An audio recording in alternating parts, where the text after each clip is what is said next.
My best friend asked me to plan her entire wedding. 5 events. On my dime. Then she told me I wasn't allowed to actually attend any of them because her fiancé once called me pretty. So, I'm supposed to be the architect of a wedding I'm banned from. And when I pushed back, she just kept texting me venue options like I hadn't said a word.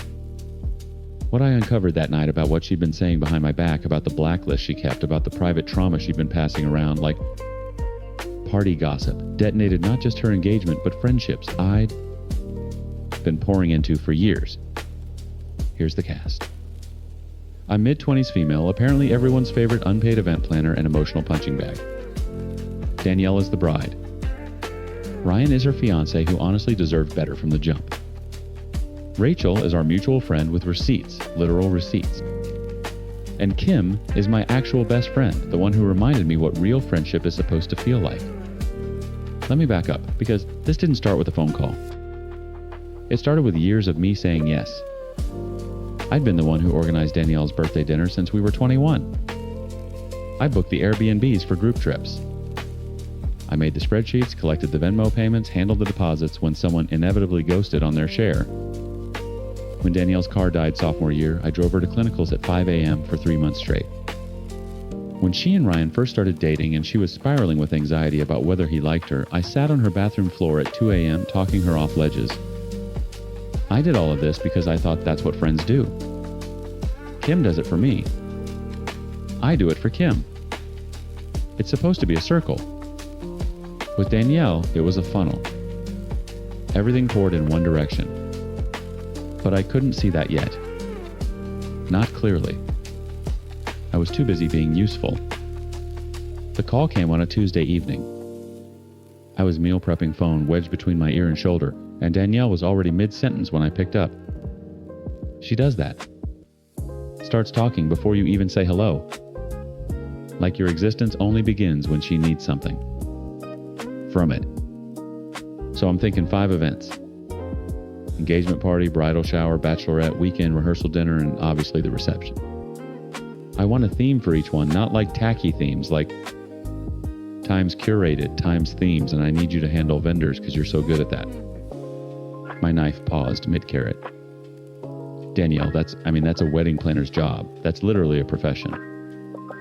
I know, but you do it better and you actually care about me. I'll send you my Pinterest boards tonight. I should have said no right there. I should have said times hire someone asterisk. Instead, my brain did that thing it always does, calculated the cost, weighed the friendship, and decided the labor was worth preserving the relationship. I can help coordinate, I said carefully. But I can't fund 5 events. We'd need to split. We'll figure out the money part later. Which in Danielle's language meant I'd be covering it and we'd never speak of reimbursement again. I knew this. I times knew times this. Then she said it. Casually, like she was telling me she'd switch to oat milk. Oh, and just so it's not weird, you won't actually be at any of the events. Like, not as a guest. Ryan used to have a crush on you or whatever, and I just don't want that energy on my wedding day. You get it. The carrot rolled off the cutting board and onto the floor. I watched it land. I'm sorry, what? It's not a big deal. He told me years ago he thought you were pretty and it's just been in my head. I'd rather not have that distraction. But you can still do all the planning stuff. You're literally the only person I trust with this. My chest did something strange, not a crack, more like a slow pressurization, the way a plane cabin feels before your ears pop. I stood very still in my kitchen and listened to her breathe, waiting for the punchline. There wasn't one. Danielle, you're asking me to plan and pay for a wedding I can't attend. I mean, when you say it like times that asterisk. How else would I say it? You're being really negative right now. I thought you'd be supportive. I told her I needed to think. She said, okay, love you, and hung up. 45 minutes later, my phone buzzed. Then again. 3 venue links? A screenshot of a floral arrangement? A text that said times, this one has a rooftop at IDK if the vibe is giving rehearsal or reception? Thoughts? Asterisks? as if the conversation hadn't happened, as if I hadn't said a single word. I called Ryan at 10 p.m. He picked up on the first ring, which told me something was already wrong on his end. "She told you," he said. Not a question. "Ryan, what the hell is going on?" Silence. Then, "Can you meet me and Rachel at Waffle House, the one on Federal?" Rachel was already in the booth when I got there, laptop, open phone, face down on the table like a weapon she was keeping in reserve. She looked at me with an expression I'd never seen on her before, not angry, not sad. Asterisk. "Ready?" Asterisk. "Sit down," she said. "There's more." Ryan slid into the seat across from me. He looked hollowed out. He kept turning his coffee cup in circles without drinking from it. "She has a list," Rachel said. An actual list. Every woman Ryan has ever called pretty, mentioned positively, or looked at too long in Danielle's opinion. "You're at the top, but there are 11 names." My stomach dropped. A times blacklist asterisk. Rachel turned her laptop toward me. Group chat screenshots. Danielle's words unmistakable. Her syntax, her emojis, her particular way of typing LMAOO with exactly 3 O's. And there in a chat I'd never been added to was my name next to a message that made my vision narrow to a pinpoint. Asterisk. She's literally been Baker acted before, like, she's not stable enough to handle being told no. Watch her spiral. Lol. Asterisk. My mental health history. Passed around like party gossip. I looked up at Ryan. His jaw was clenched so tight I could see the muscle jumping. Rachel reached across the table and opened another screenshot. "She told him about you too, Ryan," Rachel said quietly. "The thing you told her in confidence. About your stepdad." Ryan's coffee cup stopped moving. The sound he made wasn't crying exactly. It was closer to something structural giving way, a support beam finally snapping after years of invisible rot. Rachel slid her phone to the center of the table. "I have everything. Every text, every chat, timestamped." She looked at me. I looked at Ryan. Ryan wiped his face with the back of his hand and said 5 words that changed everything. "Put it in the group chat." I didn't warn anyone. I didn't write a preamble. I didn't craft some diplomatic message about having a difficult conversation. I just opened the group chat, the main one, 23 people, the one Danielle herself had named Ride or Dies, and I started uploading. Screenshot after screenshot. Long Samsung captures that scrolled for days. The blacklist. The Baker Act comments. The mocking. The private trauma she turned into group entertainment. Every message timestamped, every participant visible, every LMAO with exactly 3 O's preserved in digital amber. Rachel watched from across the Waffle House booth, her coffee untouched. Ryan stared at the table with the particular stillness of someone who'd already detonated and was now just watching the debris settle. My phone started buzzing before the last screenshot finished uploading. The chat erupted. Not slowly, instantaneously, like a flock of birds startled off a wire. Question marks. What?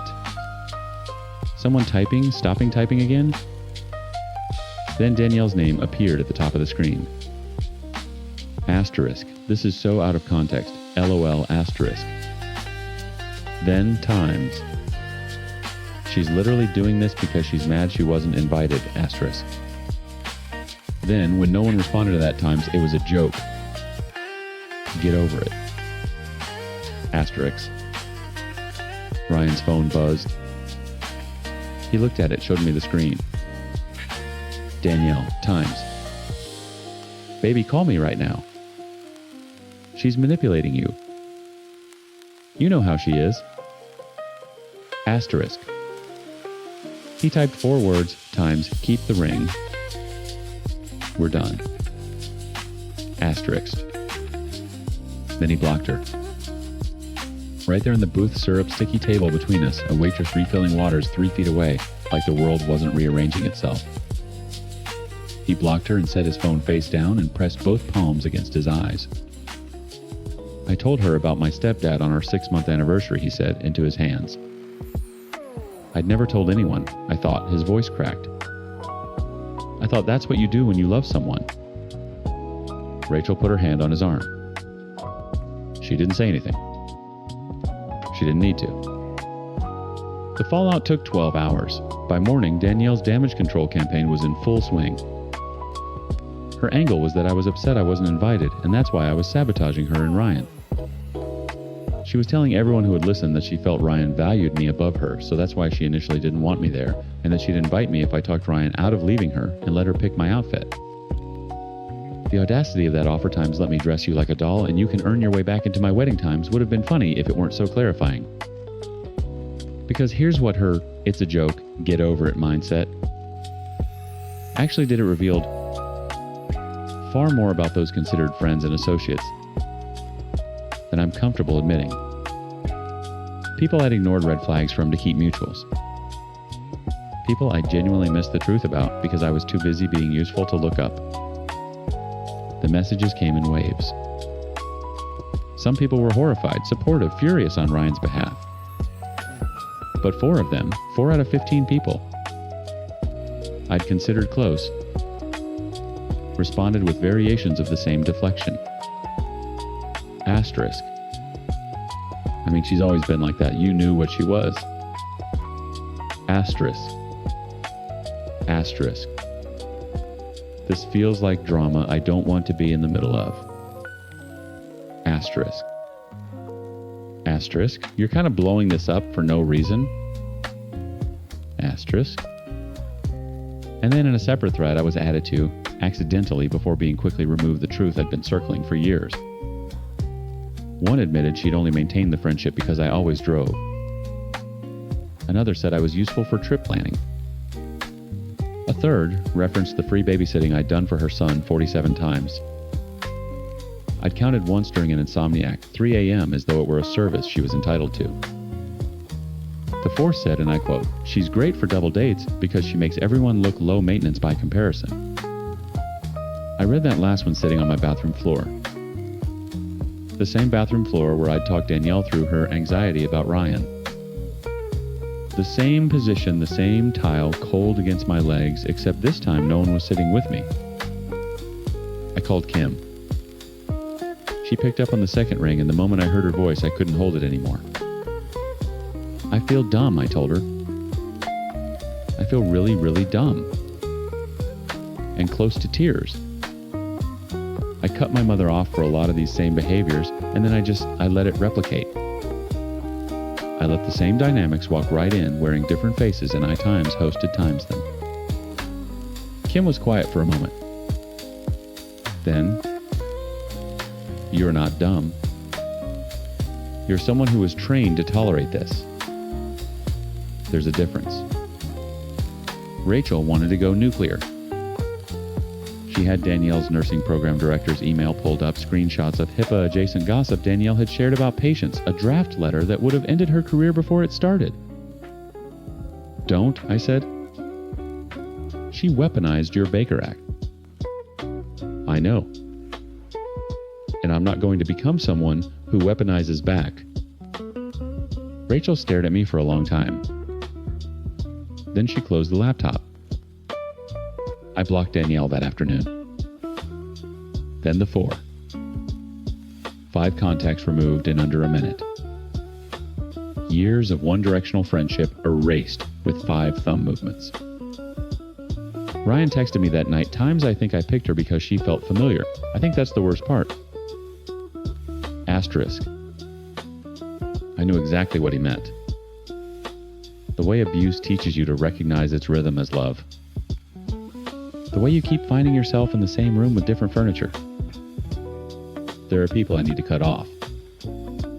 Surprisingly, it's a small number. 4 of the 15 are genuinely gone. The rest are navigating their own reckonings with what they witnessed, and I'm giving them space to do that. I'm not going to send Danielle's text to her nursing school. I'm not going to write a public call out. I'm not going to do any of the things the internet would find satisfying. I'm going to sit with the quiet, aching fact that I was everyone's workhorse and almost no one's friend, and I'm going to learn slowly, imperfectly with Kim on speed dial, to stop building my worth out of what I can do for people who would never do it for me. The carrot is still on my kitchen floor. I haven't picked it up yet. I'm not sure why that detail matters, but it does.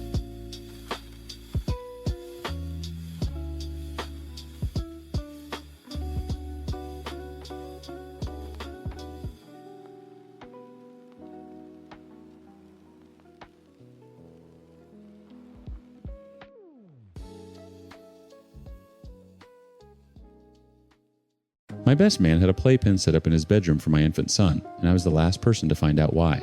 My fiancée spent months sneaking into his house, exchanging I love yous on Snapchat, and building a whole second life behind my back, and when I finally caught her, she didn't apologize. She filed a restraining order to try to take my son away from me, then showed up to our baby's doctor appointment and sat in my lap like nothing happened. I'm 23.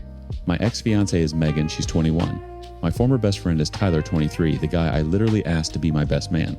And then there's Connor, Tyler's adopted brother, who ended up being the only one with enough conscience to send me the proof that blew everything wide open. Megan and I had been together since we were teenagers. High school sweethearts, the whole small-town fairy tale. By the time our son was born, I thought we were locked and engaged, raising a baby, planning a wedding for August 19th. Tyler had been my closest friend since middle school. When I asked him to be my best man, it felt like the most natural decision I'd ever made. His family had practically adopted us. His mom babysat our son. His house was the place we all gathered on weekends around bonfires, passing beers, feeling like everything was exactly where it was supposed to be. The first crack didn't look like a crack. It looked like a fight about nothing. It started in early summer, Megan spending more and more time at Tyler's place. Not with me, without me. She'd take the baby over there in the afternoon and not come back until late. I'd get home from work and the apartment would be dark and empty. When I brought it up, she'd roll her eyes. His mom watches the baby so I can breathe for 5 minutes. You want me to lose my mind? I didn't push it. Tyler's family was generous. They had space, they had food, they loved our son. I told myself I was being paranoid. Jealousy was ugly. I wasn't going to be that guy. Then came the night of the bonfire. We were all out at a buddy's place mid-June, one of those nights where the smoke smells like summer and everyone's laughing too loud. I had a 4 a.m. shift the next morning, so around midnight I told Megan I was heading home. She wanted to stay. Fine. I kissed her, kissed the baby, drove back to our apartment, set my alarm, and crashed. I woke up at 3:15 a.m. to silence. The bed was empty. Cold. She hadn't come home. I called her. Straight to voicemail. Called again. Voicemail. My chest started doing that thing where it tightens one rib at a time. I called Tyler. He picked up on the fourth ring, groggy. Yeah. Is Megan there? Pause. Yeah, man. She crashed here. She had the baby, didn't want to drive. I was at his house in 12 minutes. When I walked into Tyler's bedroom, Megan was passed out on his bed. Not the couch, not a guest room, his bed. And there in the corner was a playpen. Set up, ready. Like it lived there. My son was asleep in it, pacifier bobbing gently with each breath. Tyler was on the couch in the living room. He sat up when I came in, rubbing his eyes like this was all perfectly normal. She didn't want to wake the baby, he said. I looked at him. Looked at the playpen. Looked at my fiancé in his sheets. Why is there a playpen in your bedroom, Tyler?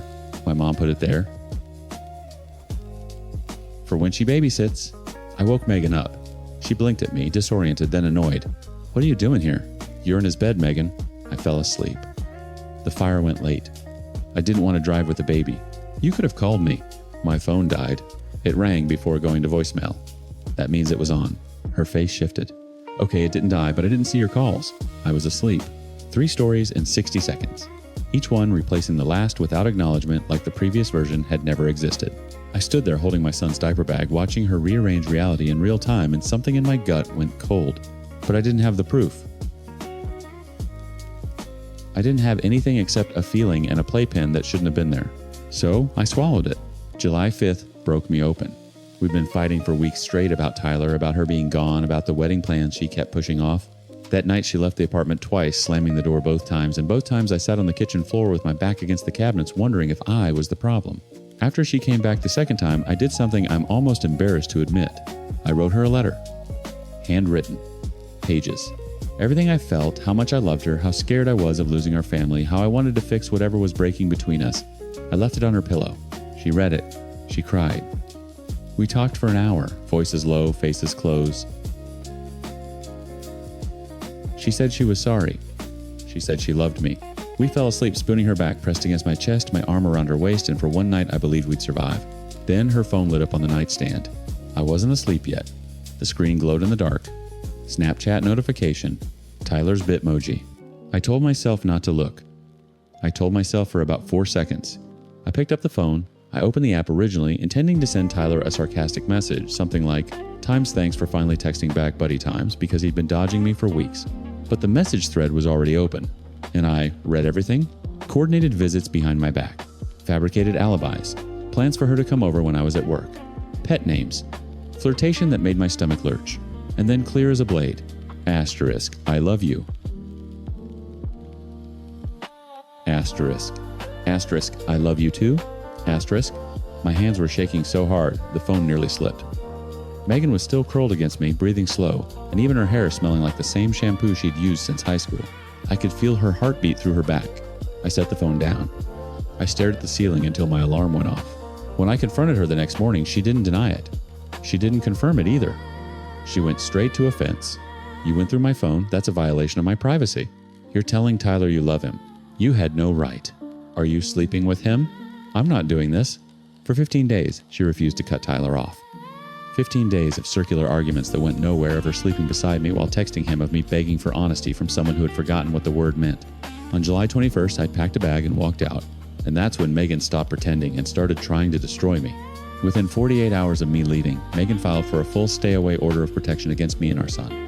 Let that land for a second. Not a custody petition, not a request for space.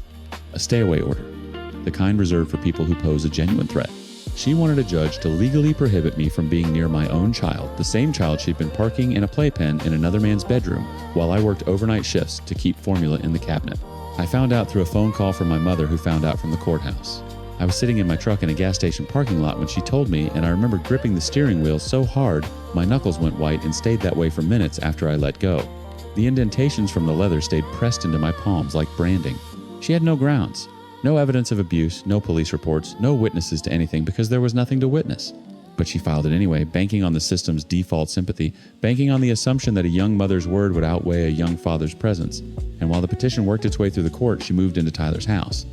Officially, with our son. My best man was now playing house with my fiancé and my baby in the same bedroom where I'd found that playpen. Then Connor called. Connor was Tyler's adopted brother, quieter, kept to himself, the kind of guy who sat at the edge of bonfires and watched more than he talked. I hadn't spoken to him since everything imploded. When his name popped up on my phone, I almost didn't answer. "I need to send you something," he said. No greeting. His voice was flat disgusted. "Check your messages. Photos. Screenshots. Megan and Tyler together at the house, not hiding, not careful, just times together, asterisk. Her on the couch with her legs across his lap. Him feeding my son in a high chair like it was his kitchen, his family, his life. Timestamps that overlapped with the weeks she'd been swearing nothing was happening. I can't watch this anymore," Connor said. "My own brother. In our parents' house. It's sick." I stared at the photos until my screen dimmed. Then I sent every single one to Megan's parents, to Tyler's parents, to our mutual friends, to anyone who'd spent the last month hearing her version of events that I was controlling, that I was paranoid that she left because she was times scared times of me. The truth detonated across our entire small town in a single evening. Megan's family went silent. Her mother, who I'd watched cry at our engagement party, stopped returning her calls. Her sister unfollowed her on everything. Tyler's parents, the same people who'd opened their home to us, who'd set up that playpen, who'd fed our son mashed bananas on Sunday mornings, asked Megan to find somewhere else to stay. She didn't. Tyler convinced them to let her remain. The house divided against itself. And then came the doctor's appointment. Our son had a follow-up visit routine scheduled months prior. We were both listed as parents. Both had a right to be there. I arrived early, sat in the waiting room with my hands between my knees, mentally rehearsing how to be civil to a woman who was actively trying to get a restraining order against me. Megan walked in 7 minutes late, and the performance began immediately. She sat down next to me. Not across the room. Not one chair apart. Asterisk. next to me. Asterisk. Close enough that her thigh pressed against mine. I shifted away. She closed the gap. How's he been sleeping? She asked bright-eyed, like we were still a couple comparing notes over breakfast. Fine. Is he still doing that thing where he rubs his ear when he's tired? He was doing that last. He's fine, Megan. She put her hand on my knee. I looked down at it like it was a foreign object. This woman had filed paperwork to keep me away from my child, and now her fingers were resting on my jeans like we were in a waiting room for a sonogram, not a pediatrician's office built on the wreckage of everything she'd burned. When they called our son's name, she stood and looped her arm through mine. I pulled away hard enough that the receptionist glanced up. Don't touch me. Her eyes went wide, hurt, confused, a masterclass in performed innocence. I'm just trying to be a good mom. We're here for times him, asterisk. In the exam room, she peppered the doctor with questions she already knew the answers to, nodding earnestly, touching our son's hair, narrating every reaction like a documentary about devoted motherhood. She sat so close to me, our shoulders touched. At one point, she leaned over and whispered, "We make a beautiful kid, don't we?" I couldn't speak. My jaw was locked so tight I could hear my own teeth grinding. People in the community later told me times, "It seems to me that she's testing the waters." Be careful, my friend. Asterisk. I couldn't begin to understand why. She was happy as can be. Dating my former best friend had attempted to file an order of protection on me, and we were about to begin a family court battle that was already leaning toward me. What waters were left to test? Someone put it bluntly times, "Mate, you have to realize that nobody can understand crazy." We can try to find reasons for her behavior, but none would be good reasons. For me, it sounds like a crazy, entitled narcissist brat who doesn't care about what you feel. She wants to cheat, she cheats. She wants you gone, so she tries to get the restraining order. She wants to play with the kid, she will. She wants to talk to you, then she will talk to you. Asterisk. That's Megan. Chaos is currency, control is oxygen. The order of protection was denied. The court saw through it. Megan, perhaps sensing the ground shifting, offered joint custody, unprompted a move that reeked of strategy, not generosity. Her own family still wouldn't back her. The case leaned my way and everyone in town knew why. But here's what no one tells you about winning. August 19th came. Our wedding date. I spent it on my mother's porch, drinking a beer I couldn't taste, watching the sun go down over the same town where I'd proposed, where I'd held my son for the first time, where I'd asked my best friend to stand beside me at the altar. That evening, I drove to the grocery store and saw them in the parking lot. Megan, in the passenger seat of Tyler's truck, my son's car seat, visible in the back. The three of them pulling out of a spot, like any other family, on any other Tuesday. I sat in my truck until they were gone. My hands were steady, my chest was not. The wedding never happened. The friendship was ash. The woman I'd loved since I was 16 was living in the house of the man I'd trusted most. And my only victory, the only one that mattered, was this: I left. The truth was no longer hidden. And my son would grow up knowing that his father fought for him, not against the people who betrayed him, but times for him, asterisk. Every swallowed insult, every clenched jaw in a waiting room, every night I chose silence over rage. It was all for him. That's the part they don't put in the fairy tale. Sometimes the best man was never the best man. Sometimes the only way to protect your family is to watch it be stolen and prove day by day that you were the one worth keeping.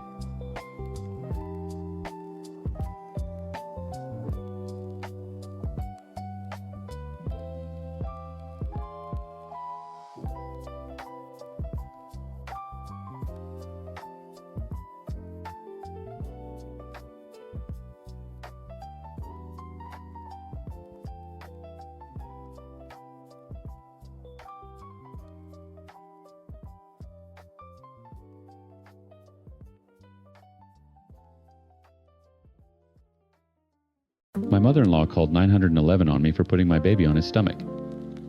The pediatrician told me to do it. She told me it was violence. So here's the situation. My mother-in-law moved in for 3 months to help with our newborn, and it was mostly fine until she decided that doctor-recommended tummy time was child abuse. She physically snatched my son out of my hands, called the cops when I wouldn't give him back, and threatened CPS, all while the actual abuser in her family, her own husband, sat comfortably on the other side of the country, pulling strings. The police showed up, found a happy baby in a clean house, and basically told her they were there for her therapy session. I'm a guy in my mid-30s. My wife is Sarah. Her mother is Dolores. Her father is Victor, the man who actually beat his kids for years while Dolores watched. And then there's Marcos, Sarah's younger brother, who's honestly just as fed up with all of this as we are. Let me back up.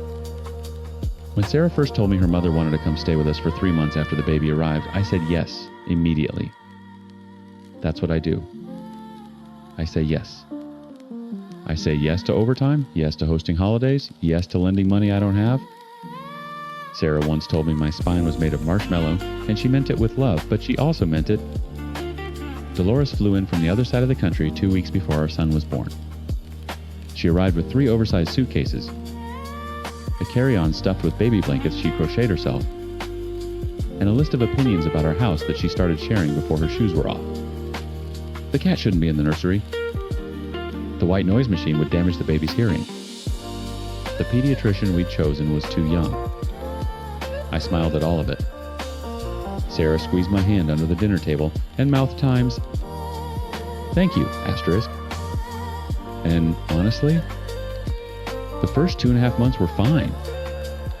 Better than fine. Dolores cooked. She cleaned.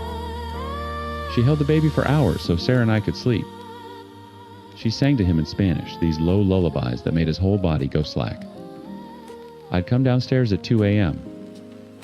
and find her rocking him in the dark, whispering to him like he was the most important person who had ever existed, and I'd think times, this is why we said yes. Asterisk. There were small things. She'd make comments about the pediatrician times. "Are you sure she knows what she's doing? She looks like she just graduated times," and I'd explain that, doctor. Fam had been practicing for 12 years and came highly recommended.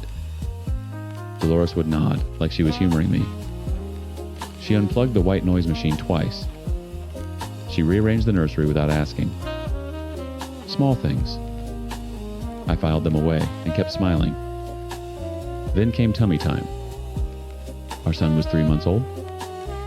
Dr. Pham had been recommending supervised tummy time since his 1-month checkup. Standard stuff, 5 minutes here and there, builds neck strength, prevents flat spots. I'd been doing it daily. The baby hated it, obviously. He'd fuss and grunt and turn red and sometimes cry, and I'd talk to him the whole time, my face right down on the mat with his narrating his struggle like a sports commentator. Asterisk. And he lifts the head, ladies and gentlemen, and we have liftoff. Oh, and he's back down. Devastating. Asterisk. Dolores had seen me do this dozens of times. She never said a word about it. Not once. Until that Tuesday. I was on the living room floor with the baby on his playmat, maybe 3 minutes into tummy time. He was fussing, not crying, fussing, the low-grade grumbling that meant he was working hard and didn't love it. I had my hand on his back. Dolores walked in from the kitchen. She didn't say anything at first. She just stood there. I felt her watching and looked up, and the expression on her face stopped me cold. Her jaw was set. Her hands were balled at her sides. She was looking at my hand on the baby's back like it was a weapon. Dolores, he's fine. This is just tummy. She crossed the room in 3 steps, bent down and scooped him off the mat, not gently. She grabbed him under the arms and pulled him to her chest and turned her back to me in one motion like she was shielding him from an explosion. "You are hurting him," she said. Her voice was shaking. "This is violence. You are committing violence against this baby." I stayed on the floor. My knees were still on the mat. I remember looking at the little drool spot where his face had been and thinking, times, did that just happen? Asterisk. Dolores. I stood up slowly. The pediatrician. I don't care what she said. I have eyes. He was suffering. I took a breath. I let it go. I told myself she was tired, that she was from a different generation, that she loved him and was scared. I explained tummy time again, calmly, like I was reading from a pamphlet. She wouldn't look at me. She held the baby tighter and walked to the guest room and shut the door. I let it go. I actually let it go. The next afternoon, Sarah was at work. The baby was in his bassinet in our bedroom doing what babies do, squirming, fussing, making those little congested grunts, because his nose was stuffy. No tummy time. He was on his back. I was sitting on the bed next to him, scrolling through my phone, waiting for him to settle. I heard footsteps in the hallway. Fast ones. The door swung open and Dolores was there, eyes wide, already reaching. "Give me the baby." "He's fine, Dolores. He's just fussy." "Give me the baby times now, asterisk." The word came out of my mouth before I could soften it. Just times, no asterisk. Flat. Final. Maybe the first real no I'd said to anyone in years. She stared at me. I stared back. Then I stood up, walked to the bedroom door, and closed it. I turned the lock. For about 10 seconds, nothing. Then I heard her pick up the phone in the hallway. "I need the police. My son-in-law is hurting the baby. He locked himself in a room with the baby and won't let me in." The police arrived in 11 minutes. I know because I watched the clock on the nightstand the entire time, holding my son against my chest, listening to Dolores pace the hallway and mutter in Spanish. 11 minutes of wondering if this was actually my life. 2 officers. One tall, one short, both polite. They asked to see the baby. I brought him out. He was asleep. He'd fallen asleep on my chest approximately 40 seconds after Dolores made the call, because that's what babies do. When you hold them and stay calm, they stop caring about whatever was bothering them and they sleep. The tall officer looked at the baby. Looked at me. Looked around the house, clean dishes in the rack, laundry folded on the couch, cat asleep on the windowsill, the little playmat still spread out on the living room floor with its cheerful giraffe pattern. "Sir, the baby looks fine." "He is fine." Dolores started talking. She told them about the tummy time. She told them about the nasal aspirator I used when his nose was stuffy. The snot sucker, she called it. And how it was cruel. She told them the cat hair was a respiratory hazard. She told them the white noise machine was damaging his eardrums. She told them I had locked her out of the room, which was true, and that the baby had been screaming, which was not. The short officer was writing in his notepad. I watched his pen stop moving about halfway through Dolores' monologue. He looked at his partner. His partner looked at the ceiling. "Ma'am," the tall one said, "it sounds like you're describing standard infant care." "I am describing a pattern." "Okay." He turned to me. "Sir, does the baby see a pediatrician regularly?" "Every scheduled visit." "I can show you the records." "That won't be necessary." He closed his notepad. "Look, we're required to respond to every call. But what I'm seeing here is a healthy baby in a clean home with a parent who seems to be doing just fine."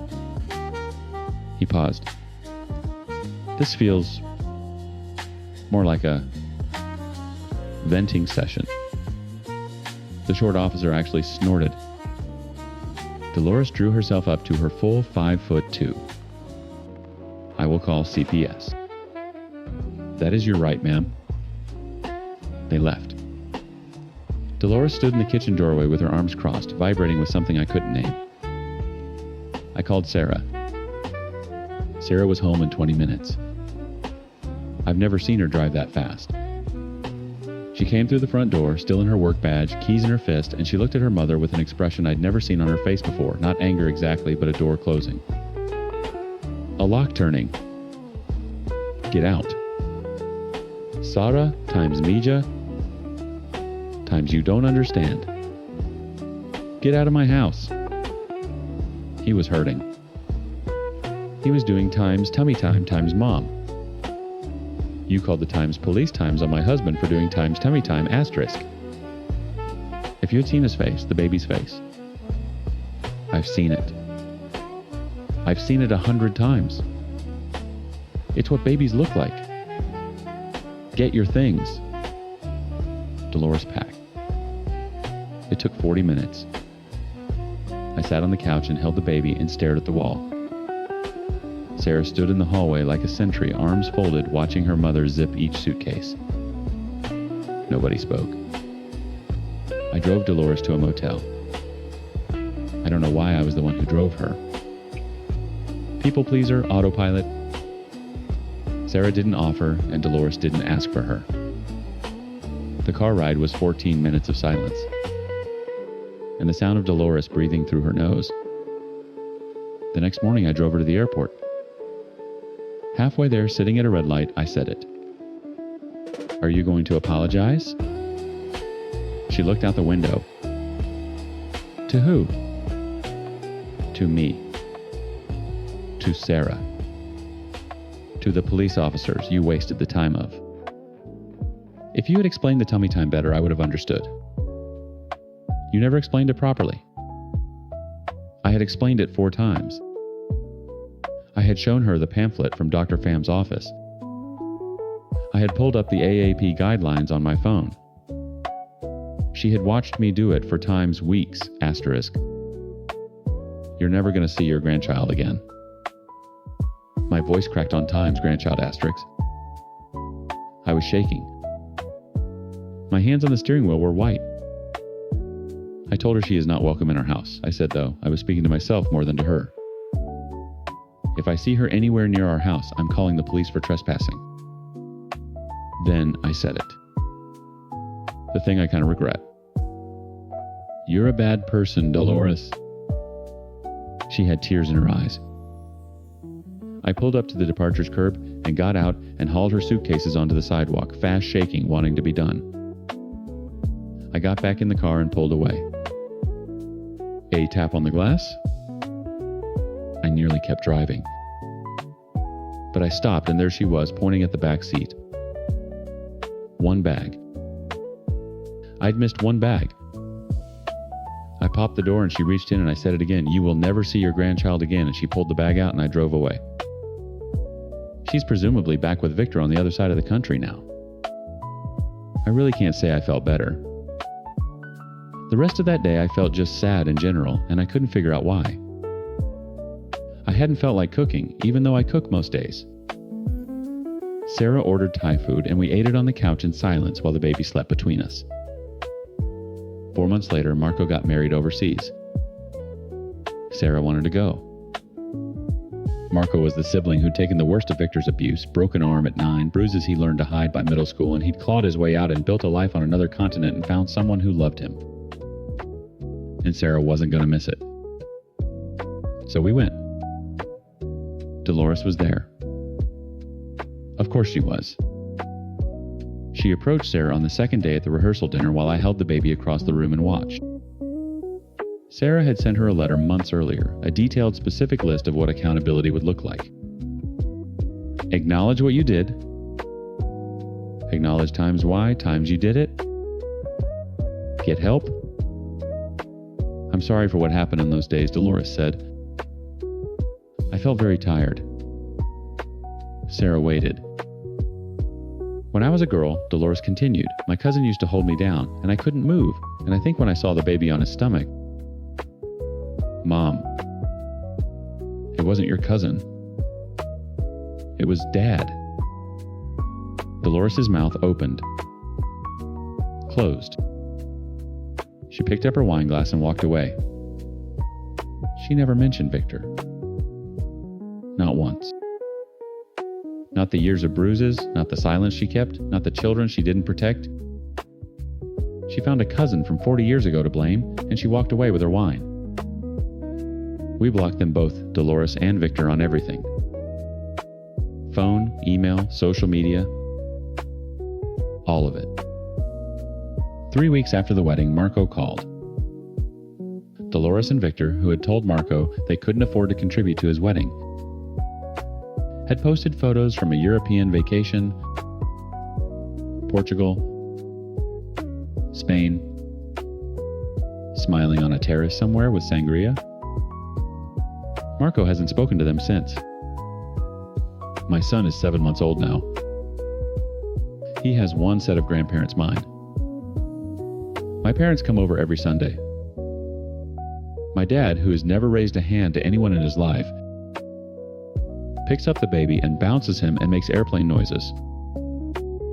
Last week, the baby dropped a toy, and my dad gasped and said, "Oh my God, times, child abuse times." And Sarah laughed so hard she choked on her coffee. That's the only version of that phrase I ever want to hear in my house again.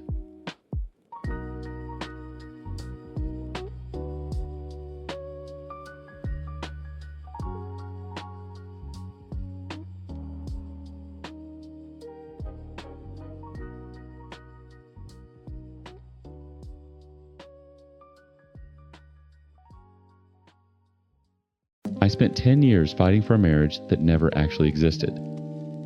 Let me explain what I mean by that. I married my wife thinking we were building something real. Turns out she never loved me, married me because her mother pressured her into it, and when I finally got vulnerable enough to share my deepest secrets, she used them as a permission slip to cheat. The kicker, when I finally stopped begging and started healing, suddenly she wanted me back. I'm 32 male. My wife is Renee, 31. Her mother, Lorraine, is a devout Jehovah's Witness, who basically orchestrated our entire marriage. There's a guy I never saw coming, who I'll get to later. And then there's Mia, the woman who finally showed me what it feels like when someone actually loves you back. But I need to start from the beginning because this thing unraveled slowly. When I was 8 years old, someone I trusted did something to me that I didn't have words for until I was 30. I carried it like a stone in my chest, this dense hot thing I could feel pressing against my ribs. Every time someone got too close, every time intimacy required me to be fully present. I never told anyone. Not my parents. Not my friends. Not Renee. Instead, I built a version of myself that looked functional. I was the guy who worked hard, who showed up, who said the right things. And when I met Renee at 21 through her family's congregation, Lorraine's congregation, I thought I'd found the person I could finally be safe with. We dated for a year. Lorraine loved me. I was a good brother, she said. Responsible. Spiritual. Marriage material. Renee and I had chemistry, sure, but looking back I realized Lorraine was the engine behind everything. She'd call Renee after our dates and ask pointed questions. She'd remind her that good witness women didn't date casually. She'd quote scripture about the virtue of marrying young. Renee was 20 when we got engaged. 21 at the altar. I thought she was happy. Her smile looked real. Her vows sounded real. The first few years felt real enough that I stopped questioning. But there was always this distance, a thin pane of glass between us that I could feel but never name. I'd reach for her hand and she'd let me hold it, but she never reached first. I'd plan date nights and she'd attend them pleasant and present, but never electric. I told myself that's just what long-term love looked like. Comfortable. Steady. I told myself I was lucky. Here's the thing I hid from her. I used adult content. Not constantly, not compulsively, but regularly enough that it became a quiet habit I maintained behind closed doors. For a Jehovah's Witness marriage, this was nuclear. I knew that. So I lied about it. Small lies, casual deflections, a browser history wiped clean like it never happened. It wasn't the content itself that mattered, it was the lying. The pattern of concealment. I built a tiny room inside our marriage where I kept my shame and I locked the door. For 10 years, that door stayed shut. Then at 30, I started therapy. The childhood abuse came spilling out like water through a cracked dam, first a trickle during session 3, then a flood by session 7. My therapist helped me understand that the adult content used, the secrecy, the inability to be fully vulnerable with Renee, it was all connected. Survival mechanisms I'd built as a kid that had calcified into adult habits. She told me healing required honesty. Total honesty. With everyone. So one night, I sat Renee down at our kitchen table and I told her everything. The abuse, the content, the lies. I was shaking so hard the table vibrated. I couldn't look at her face, so I stared at her hands instead, watched her fingers go white around her coffee mug. When I finished, the silence lasted so long, I thought she'd left the room. Then she spoke. I almost didn't marry you. My head snapped up. I was still in love with my ex, she said. The week before the wedding, I told my mom I wanted to call it off. She said I'd be disgracing Jehovah. She said I'd made a commitment, and good Christian women don't run from commitments. Renee's voice was flat. Clinical. like she was reading someone else's story. So I walked down the aisle, and I tried. I really tried to love you the way you love me. Tried? That word landed in my stomach like a fist. Everything after that conversation moved in slow motion and double speed simultaneously. Renee said she needed space to process. I gave it to her. She enrolled in community college courses. I supported it. She started going out with classmates, bars, parties, club meetings that ran until midnight, then 1 a.m., then 2. I responded the only way I knew how. I became more helpful, more present. I cooked her favorite meals. I cleaned the apartment until it gleamed. I left notes on the bathroom mirror in her love language, words of affirmation, acts of service, every tool the marriage books recommended. I poured myself into a void and called it devotion. She stopped touching me entirely. No hugs. No kisses. She'd angle her body away on the couch like proximity to me was a chore. I'd ask if she wanted to watch a movie together, and she'd say she had studying to do, then I'd hear her laughing on the phone in the bedroom with the door closed. 3 months into this, I asked her directly, "Do you still love me?" She was standing at the kitchen counter scrolling her phone. She didn't look up. "I don't think I was ever times and times love with you," she said. "I love you as a person, but I don't think I've ever been in love with you." My knees buckled. I actually grabbed the counter to stay upright. I begged her for couples therapy. I printed out lists of counselors, highlighted the ones with sliding scale fees offered to handle all the scheduling. She said she'd think about it. A week passed. 2. I asked again. "I don't think therapy can fix what was never there," she said. I stopped sleeping. I'd lie in bed next to her, this woman I'd given a decade to, and listen to her breathe and wonder how I'd loved someone so completely who had never once felt the same way back. The glass pane I'd always sensed between us finally had a name times she was never mine. Asterisk. Then I found the messages on her phone. And everything I thought I knew about how much this could hurt turned out to be a warm-up. The messages were from a number saved under a coworker's name, but coworkers don't text each other at 1:47 a.m. about how they can still feel each other's skin. I read them standing in the bathroom with the door locked, my thumb scrolling while my vision tunneled. Explicit. Tender. The kind of intimate shorthand that only develops over weeks, maybe months. She'd been telling him things about me, about my therapy, my childhood, my issues. He'd responded with the exact right amount of performative sympathy. Asterisk. You deserve someone whole times, he'd written. She'd sent back a heart emoji.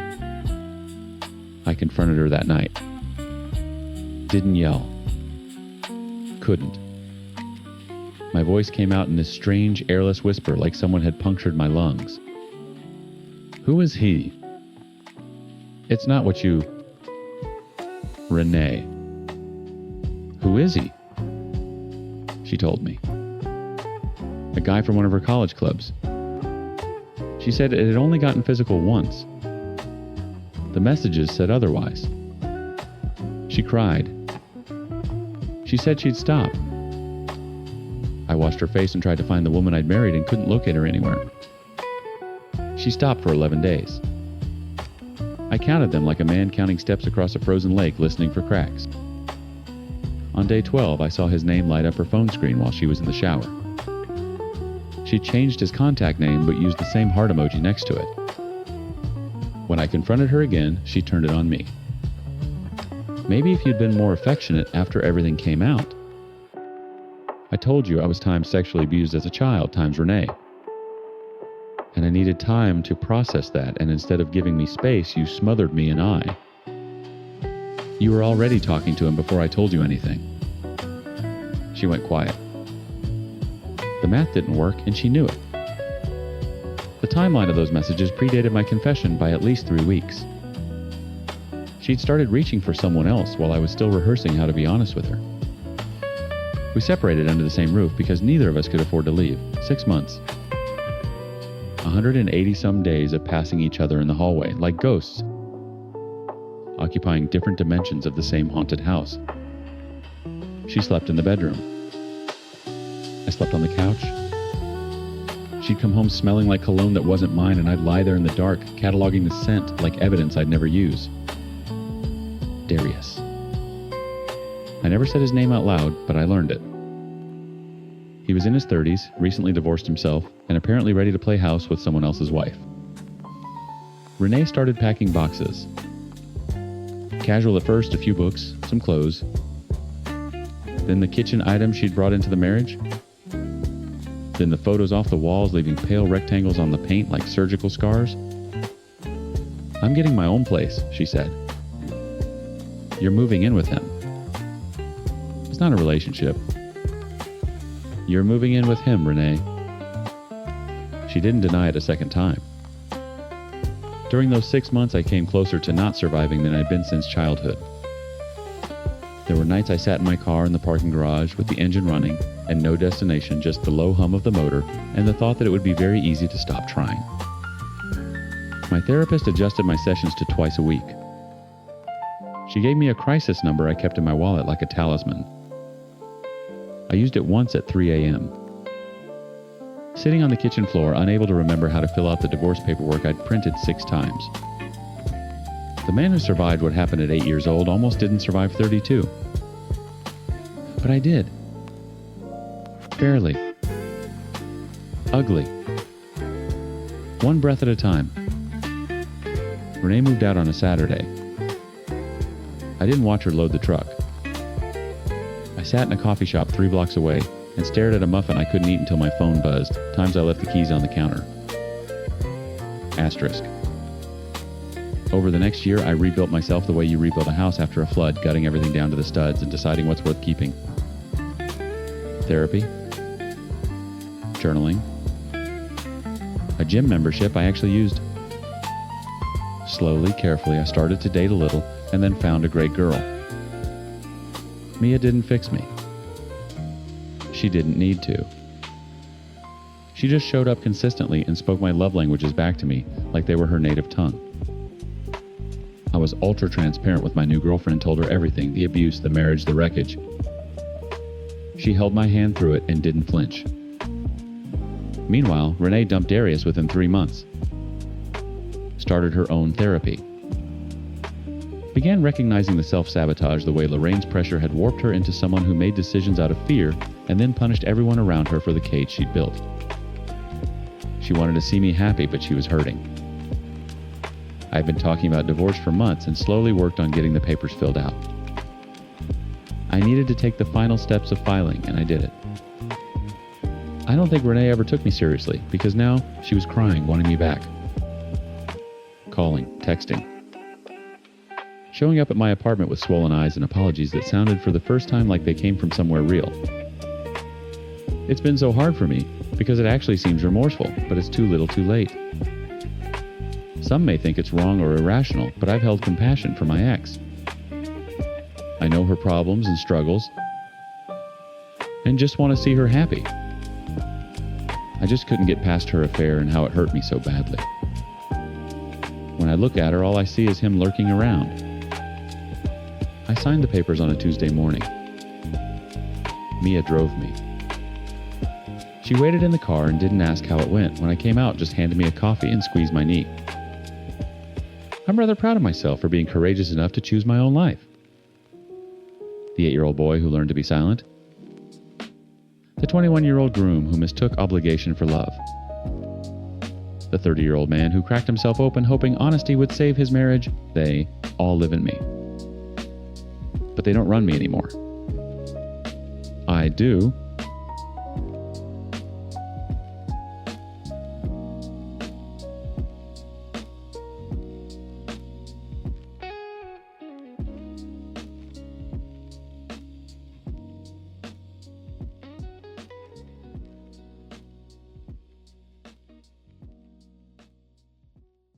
It started on a Tuesday over takeout noodles that tasted like cardboard in my mouth.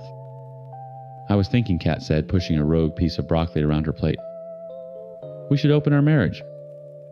I choked on my water. You were what? Open it up? See other people? Just for sex? It could be healthy, spice things up. She said it so casually, like she was suggesting we repaint the living room. I stared at her.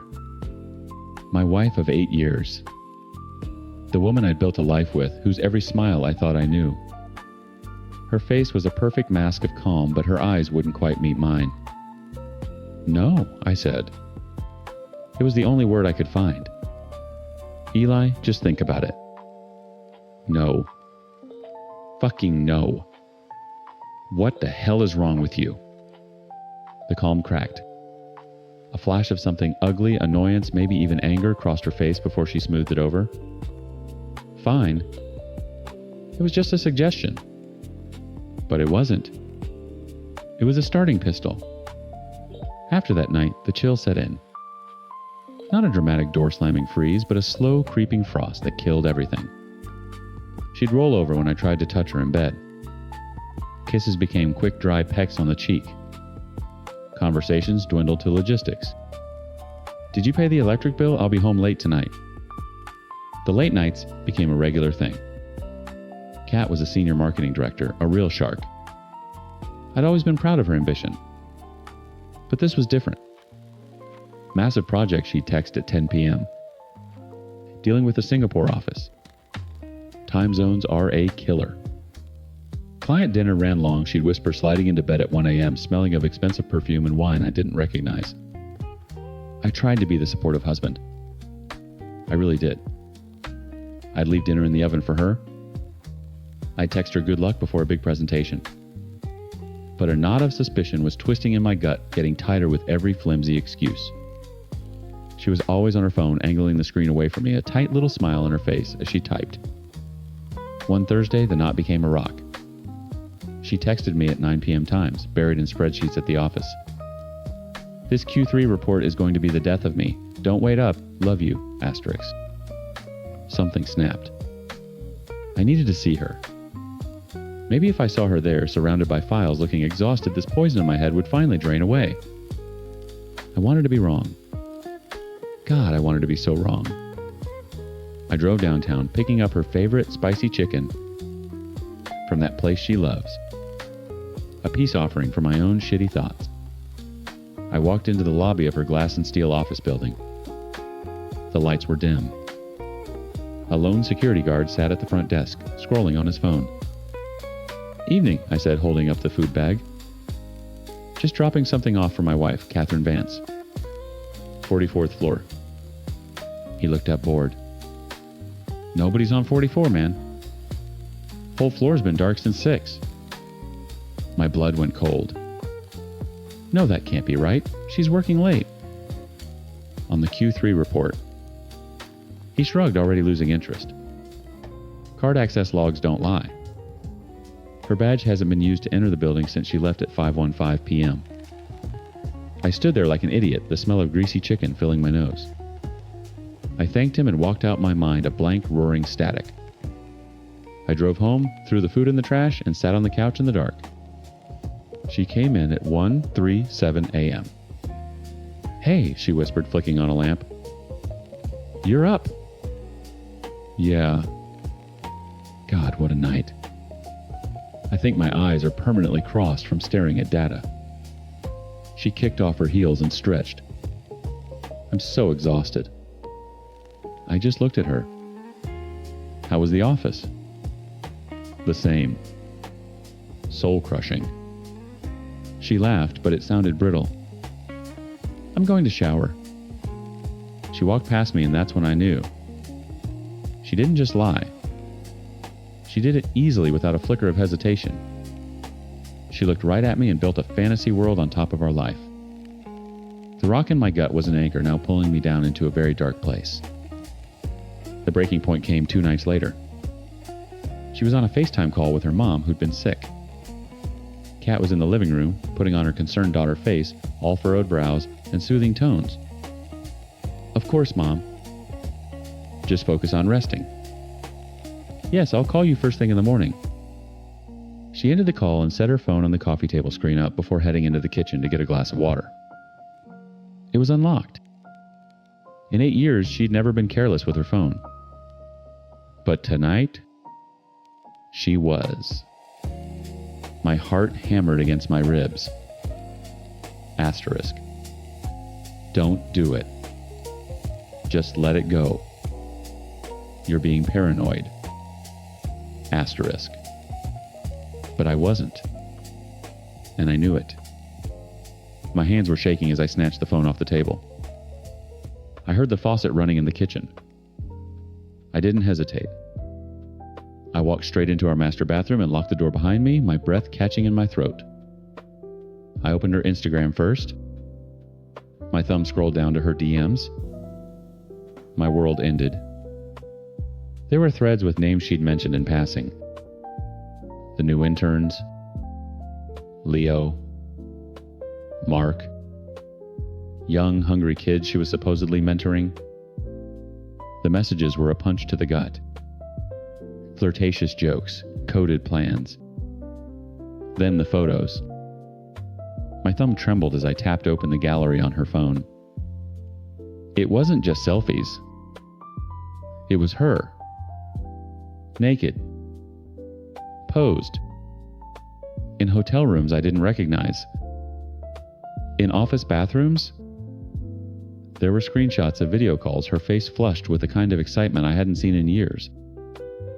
And there were photos of them. Leo with his stupid, cocky grin, shirtless in what looked like her car. Mark, a picture of his bare chest with her hand, our wedding ring glinting, resting on it.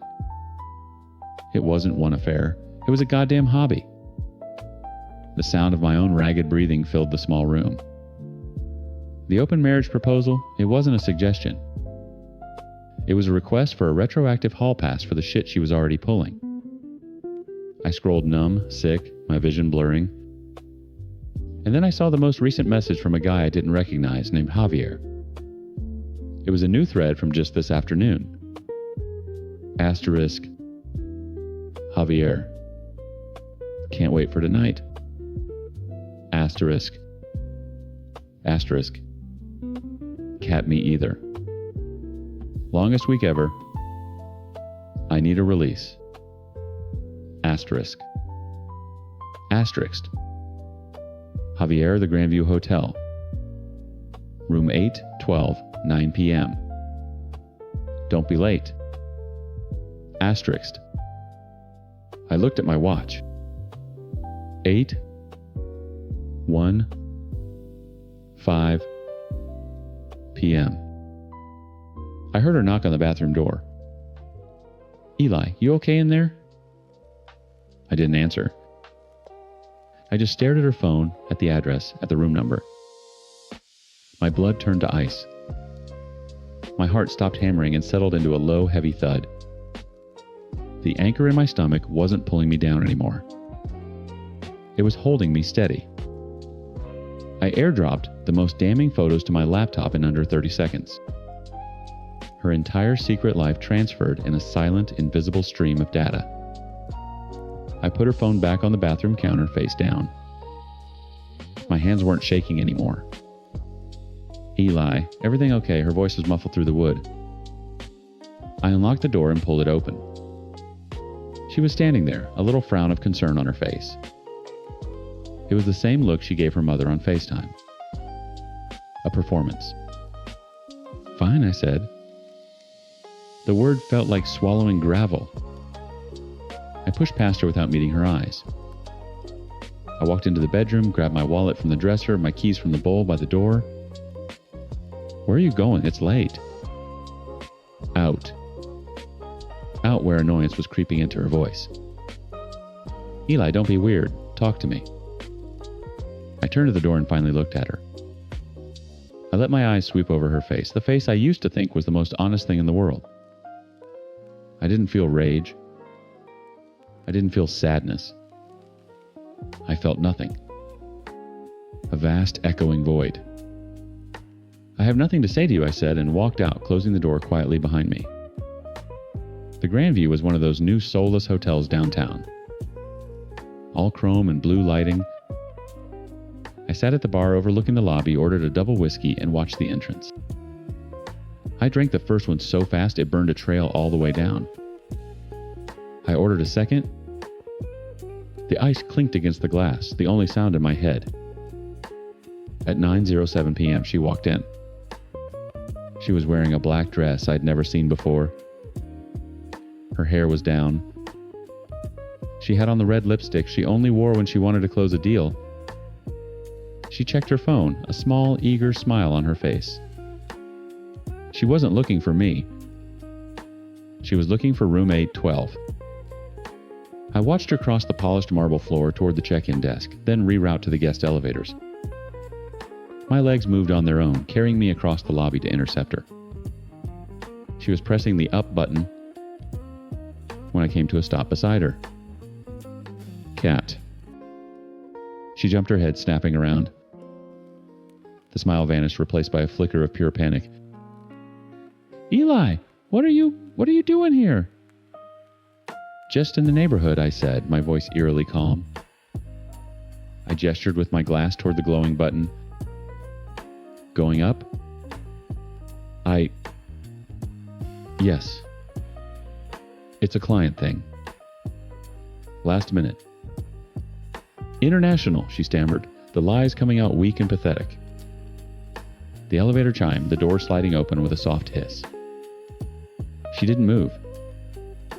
I leaned in close, my voice dropping to a whisper just for her. Room 812, right, Javier's waiting.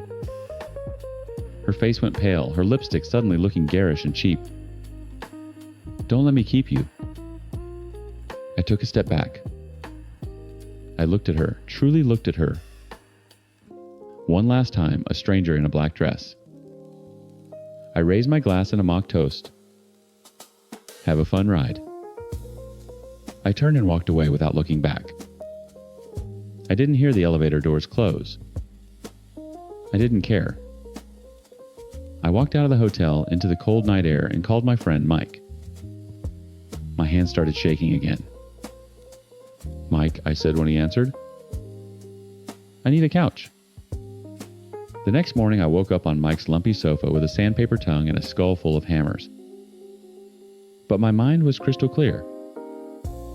I sat up, grabbed my phone, and began the demolition. Block number, Catherine Vance. Block. Block on Instagram. Block. Block on Facebook. Block.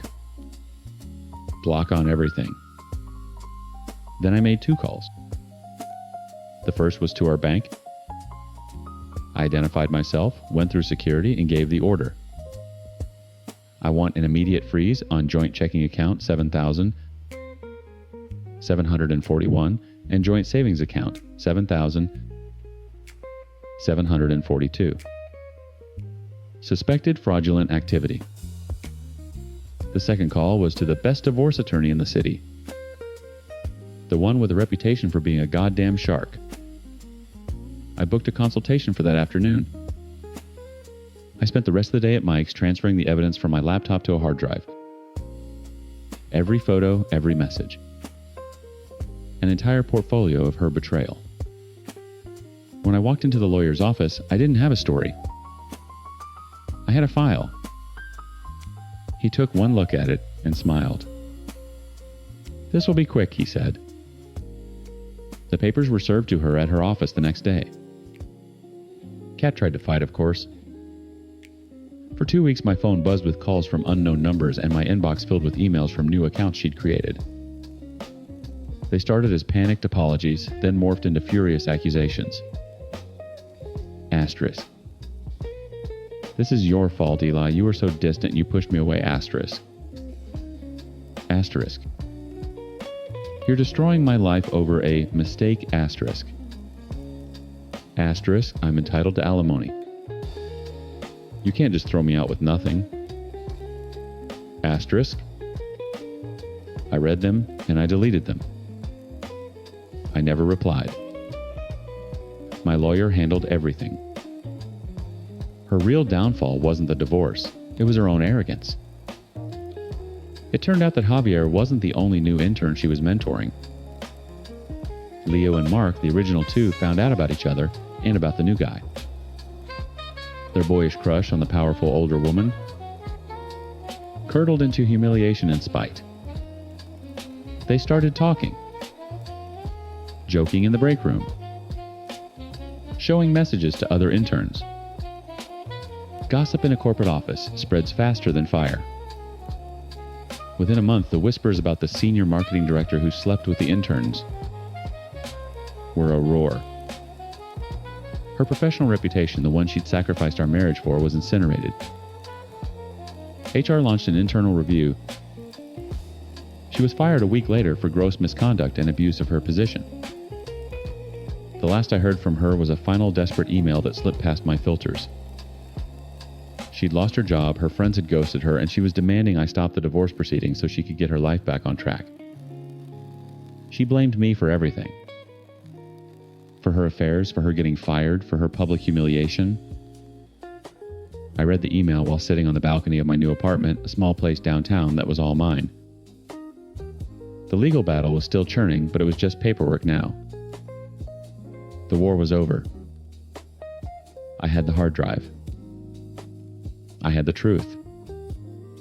She had nothing. I deleted the email. I took a sip of my coffee and looked out at the city lights coming on.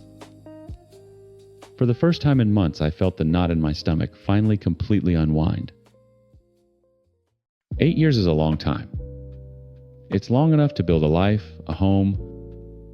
It's long enough to forget who you were before you met someone.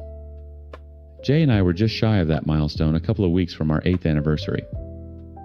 For most of that time, she was my rock. I wasn't an easy guy to be with in the beginning. I had my demons. Booze, mostly. Weed, too. A nasty cocktail of anxiety and depression that I tried to drown every single day. Jay saw me through the worst of it. She held my hand through withdrawals and sat with me in silence when the world was too loud. And I got better. I got sober. I went to therapy, got on the right meds, and clawed my way back to the man I was supposed to be. I got a good job, a promotion. I was stable. I was present. I was finally the partner she deserved. Or so I thought. The cracks started small. Her job was the first one. She worked the night shift, 11 p.m. to 7 a.m. For years, I begged her to switch. I miss sleeping next to you, I'd say. I just want to have a normal life with you. She always had an excuse. The pay differential is too good, Wayne. Or, I can't leave my team, they need me. We went to bed at different times, woke up at different times. Our days off rarely aligned. We were roommates who occasionally shared a bank account. Then there was the sex. Or the lack of it. It had been 6 months. 6 fucking months. Every time I tried to initiate, I'd get the hand on the chest. I'm too tired. I have a headache. I just want to sleep. It felt like I was begging for scraps of intimacy from my own girlfriend. Each rejection was a small cut, and after a while, I was bleeding out. The worst part, the thing that really twisted the knife, was how she'd use my past against me. If I brought up an issue, if I expressed that I was unhappy, her go-to move was to question my sanity. I feel like we're drifting apart, Jay. Is this your anxiety talking again? You know, you tend to overthink things. It was brilliant in a sick way. She took the biggest struggle of my life, the one she supposedly helped me overcome, and turned it into a weapon. She made me question if the problems were real or just a phantom limb from my old life. About a month ago, I decided I couldn't take it anymore. I sat her down on a rare afternoon we had together. I didn't raise my voice. I just laid it all out. Jay, this isn't working, I said, my voice steady. The schedules, the lack of intimacy, the way you dismiss my feelings. I feel completely alone in this relationship. She just stared at me, her face a blank wall. No tears. No anger. Nothing. I don't know what you want me to say, she finally said, shrugging. I want you to talk to me. Tell me what's wrong. Tell me if you still want to be here. I'm here, aren't I? And that was it. The conversation was over. She got up, put on her headphones, and started cleaning the kitchen. stonewalled. The silence in our apartment for the next few weeks was deafening. We coexisted, two ghosts haunting a life we'd built together. Then came Memorial Day weekend. She was suddenly cheerful, suggesting we go to a family friend's barbecue on Saturday. "It'll be fun," she said. "We need to get out of the house." I didn't want to go. I wanted to stay home and figure out how to detonate our lives with the least amount of collateral damage. But I was tired of fighting. "Fine," I said. "But we're going together and we're coming home together. No splitting up." "Of course," she promised, kissing my cheek. It was the most affection she'd shown me in a month. The barbecue was fine. We played the part. Smiled, laughed, talked about our plans for the summer as if we had any. Around 9, I was ready to go. I found her talking with a group of her girlfriends. "Hey, you about ready?" I asked. She looked at her phone, then at her friends. A silent conversation passed between them.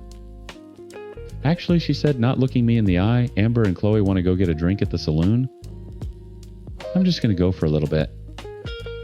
I'll meet you at home." My jaw tightened. "Jay, we talked about this. You promised."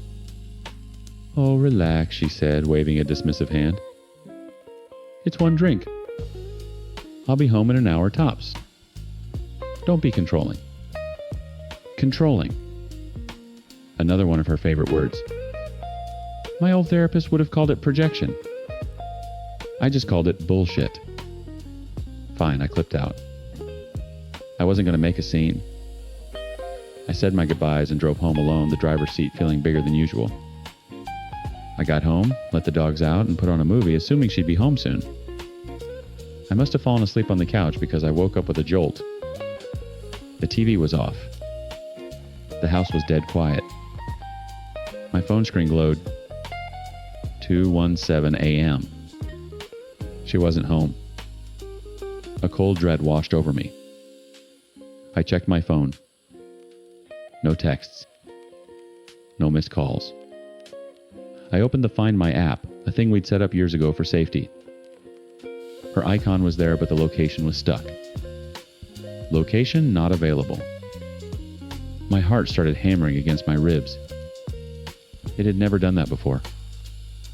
I told myself it was a glitch, a network error. But my gut, that sober, clear-headed gut I'd learned to trust, was screaming at me that something was wrong. I called her. It rang 4 times, then went to voicemail. I called again. This time she picked up. Hello. Her voice was wide awake, a little too bright. Music thumped faintly in the background. "Jay, where are you? It's after 2. "Oh my God, I'm so sorry. I totally lost track of time," she said, the words slightly slurred. We left the bar and went back to Sarah's house. We were just talking. Sarah. Her parents' best friend. A woman in her late 50s. A safe answer. Plausible. It almost made sense. Sarah's, I asked, the knot in my stomach loosening just a fraction. "Why didn't you text me?" My phone died. It just turned back on. "I'm so sorry, babe. I'll be home in a little bit, I promise." "Okay," I said slowly. "Just get home safe." We hung up. I sat there in the dark staring at my phone. I didn't believe her. Not a single word. I kept refreshing the Find My app, my thumb swiping down again and again. Nothing. Location not available. Location not available. Then it loaded. A single blue dot pulsed on the screen. It wasn't anywhere near Sarah's neighborhood on the north side of town. It was 10 miles south in a residential area I'd never seen before, on a street I didn't recognize. My breath hitched. My vision tunneled. It was a physical blow, like all the air had been punched out of my lungs. My thumb hovered over her name. My hands were shaking. I hit the call button. She answered on the first ring, her voice still sickeningly cheerful. "Hey, is everything okay?" "Where are you, Jay?" My voice was dangerously calm. I told you I'm at Sarah's. We're just hanging out. No, you're not, I said, the words coming out like ice chips. Your phone says you're at an apartment building on Oak Street. So I'm going to ask you one more time. Where the hell are you? The line went dead quiet. I could hear her breathing, the faint music in the background suddenly cut off. The silence stretched for an eternity. Finally, her voice came back smaller, stripped of all its fake cheer. I'm on my way home. She hung up. I sat on the couch in the pitch-black living room, my phone clutched in my hand. I didn't move. I just stared at the front door, watching her blue dot crawl across the map of the city, getting closer and closer. 30 minutes felt like a lifetime. Each minute was a new circle of hell. Then I heard it. The crunch of tires on the gravel driveway. A car door slamming shut. And finally, the faint jingle of keys at the front door. The lock turned. The door swung open. She stepped inside, shutting the door softly behind her. The click of the deadbolt echoed in the silence.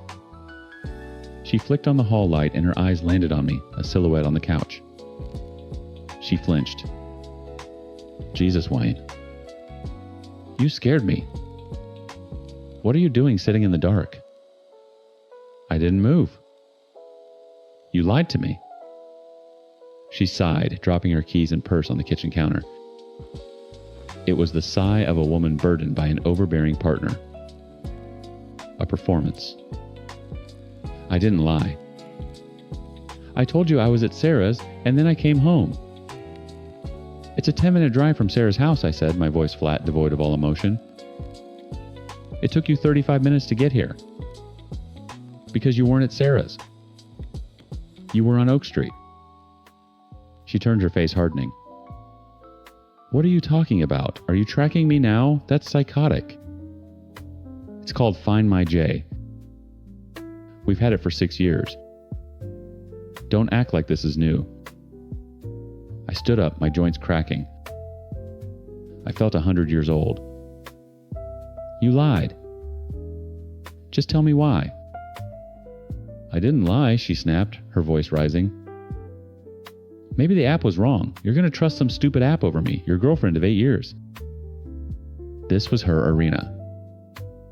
Gaslighting. Making me the crazy one. The old me would have buckled, apologized, and questioned my own sanity. But the old me was dead and buried. You're right, I said calmly. Let's clear it up. Show me your Uber receipt. It'll have the pickup address. Show me it was Sarah's, and I will get on my knees and apologize for ever doubting you. Panic flickered in her eyes. Just a split second, but I saw it. I'm not showing you anything. This is insane. You're interrogating me in my own home at 3 a.m. Show me the phone, Jay. She clutched her purse to her chest. No? That was all I needed. I crossed the room in 2 strides. I didn't yell. I didn't shove. I just gently took the purse from her hands, opened it, and pulled out her phone. She reached for it, but I turned my back, holding it out of her grasp. Wayne, give me my phone. You're acting crazy. Her lock screen lit up with a notification. A text message. Not from Amber or Chloe. From a name I didn't recognize. Asterisk, Chris, you get home. Okay, tonight was amazing. Asterisk. My blood ran cold. My fingers felt clumsy as I unlocked her phone, our anniversary date. The irony was a gut punch, and tapped on the Uber app. There it was. The trip history.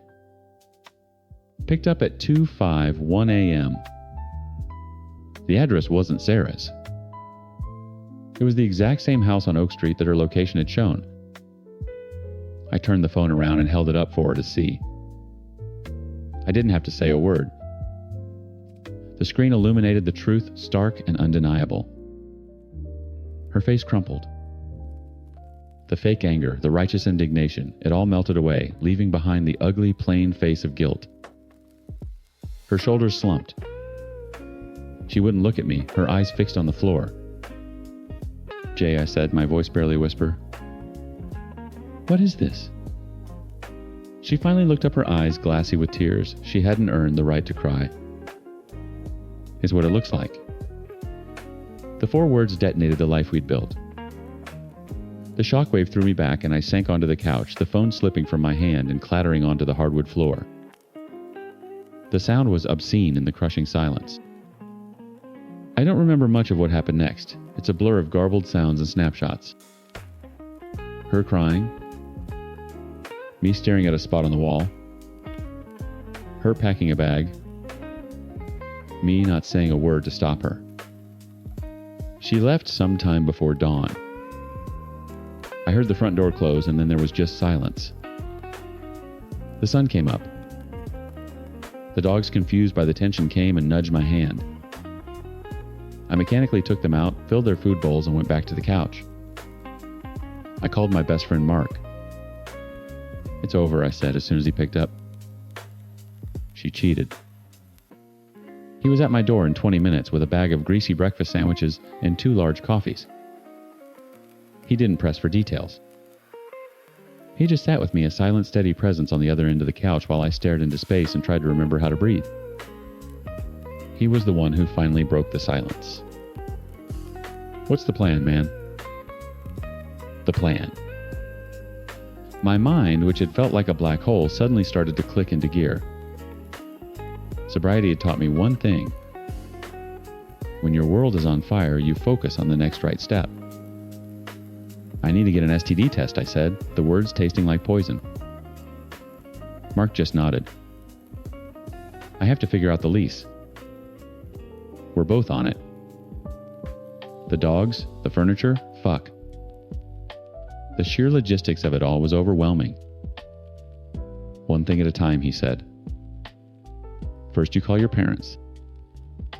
Then you find a therapist. We'll figure out the rest."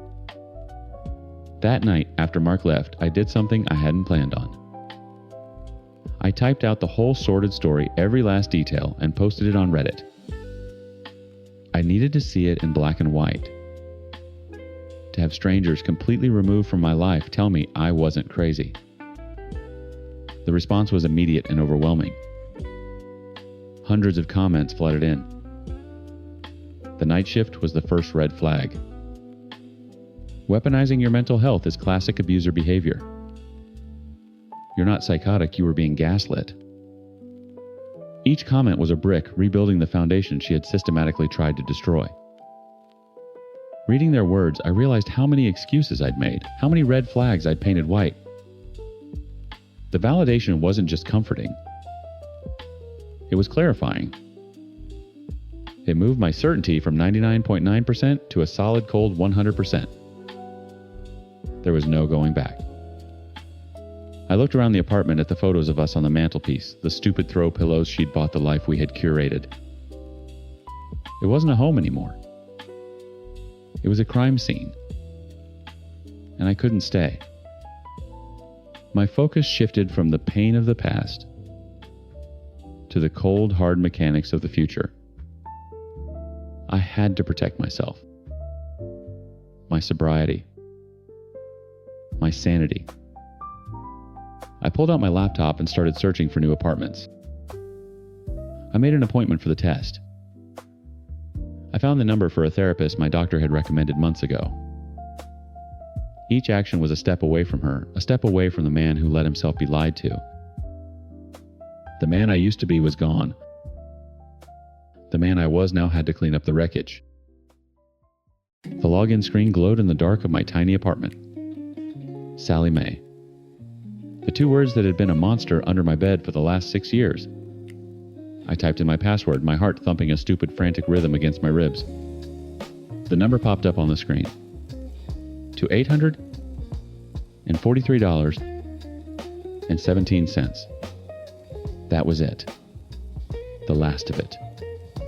The final soul-crushing payment on a mountain of debt I'd been chipping away at since my first day in an ambulance. 6 years of ramen, of secondhand scrubs, of saying no to vacations and yes to every overtime shift offered. In 3 days, my next paycheck would hit and that number would become a beautiful, glorious 0. For the first time in my adult life, I was about to have breathing room. An extra $1,000 a month that wasn't earmarked for a past I was trying to outrun. I could replace my couch, which had a suspicious spring that jabbed you in the thigh if you sat on it wrong.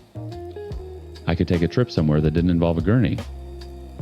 I could just be. My phone buzzed on the coffee table, rattling against a water glass. Asterisk. Mom.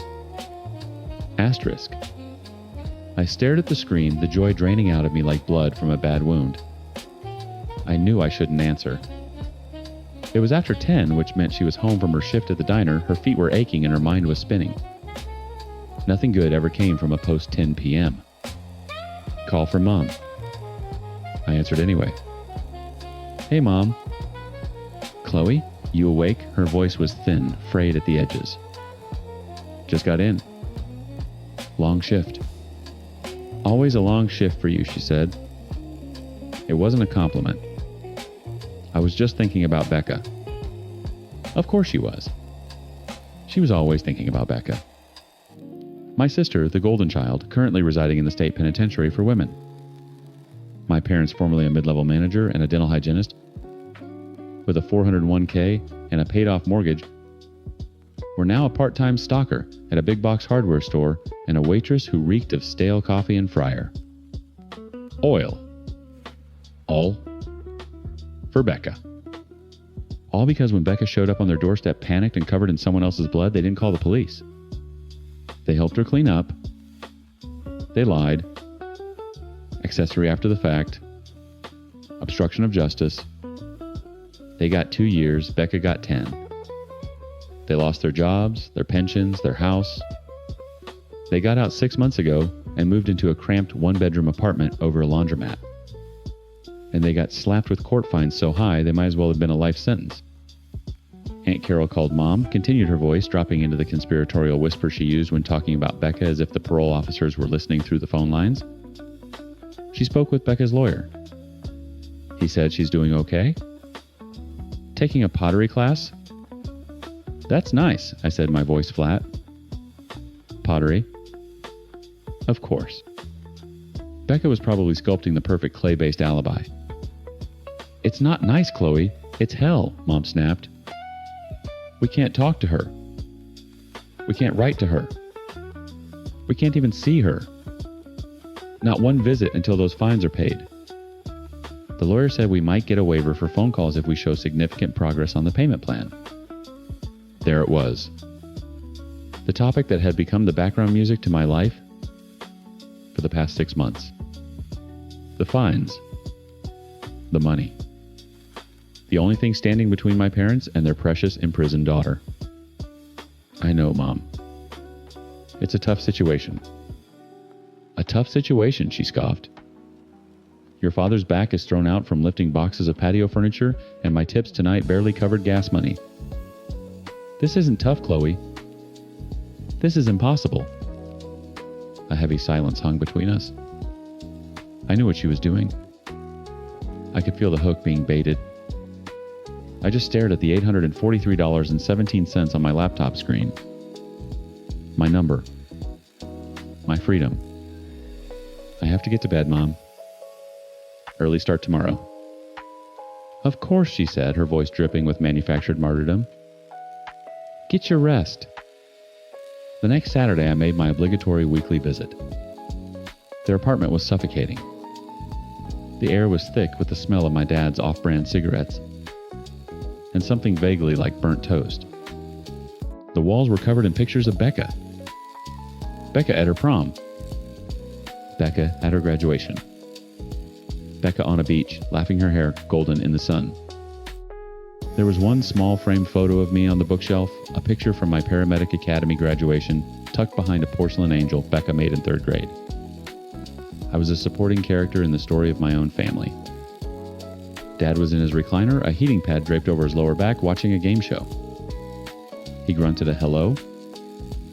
Mom was at the small kitchen table, a pile of envelopes, and a calculator in front of her. "Look at this," she said, not as a greeting but as a command. She shoved a piece of paper in my face. It was a notice from the county court. The balance was obscene. 5 figures. The monthly payment due was more than their rent. "They just don't stop, do they?" she said, her hand shaking slightly. "It's a shakedown." "It's the sentence, Mom," I said, setting my purse down. "It's a leash," Dad grumbled from his chair. "A way to keep punishing us. To keep us from our daughter." I just nodded and started making coffee, my usual Saturday ritual. It was easier than talking. As I filled the pot with water, I watched my mother's eyes drift to my purse. A nice one, a designer knockoff I'd bought myself as a little "you're almost there" gift. Then her eyes flicked over to me, up and down, taking in my clean scrubs, my sturdy work boots, my newish-looking jacket. "That's a nice coat," she said. Her voice was too casual. "Must have cost a bit." "It was on sale," I lied. Over coffee, the questions started. They were subtle at first. Little jabs disguised as chit-chat. "Did you guys get that raise the union was talking about?" Dad asked, not taking his eyes off the TV.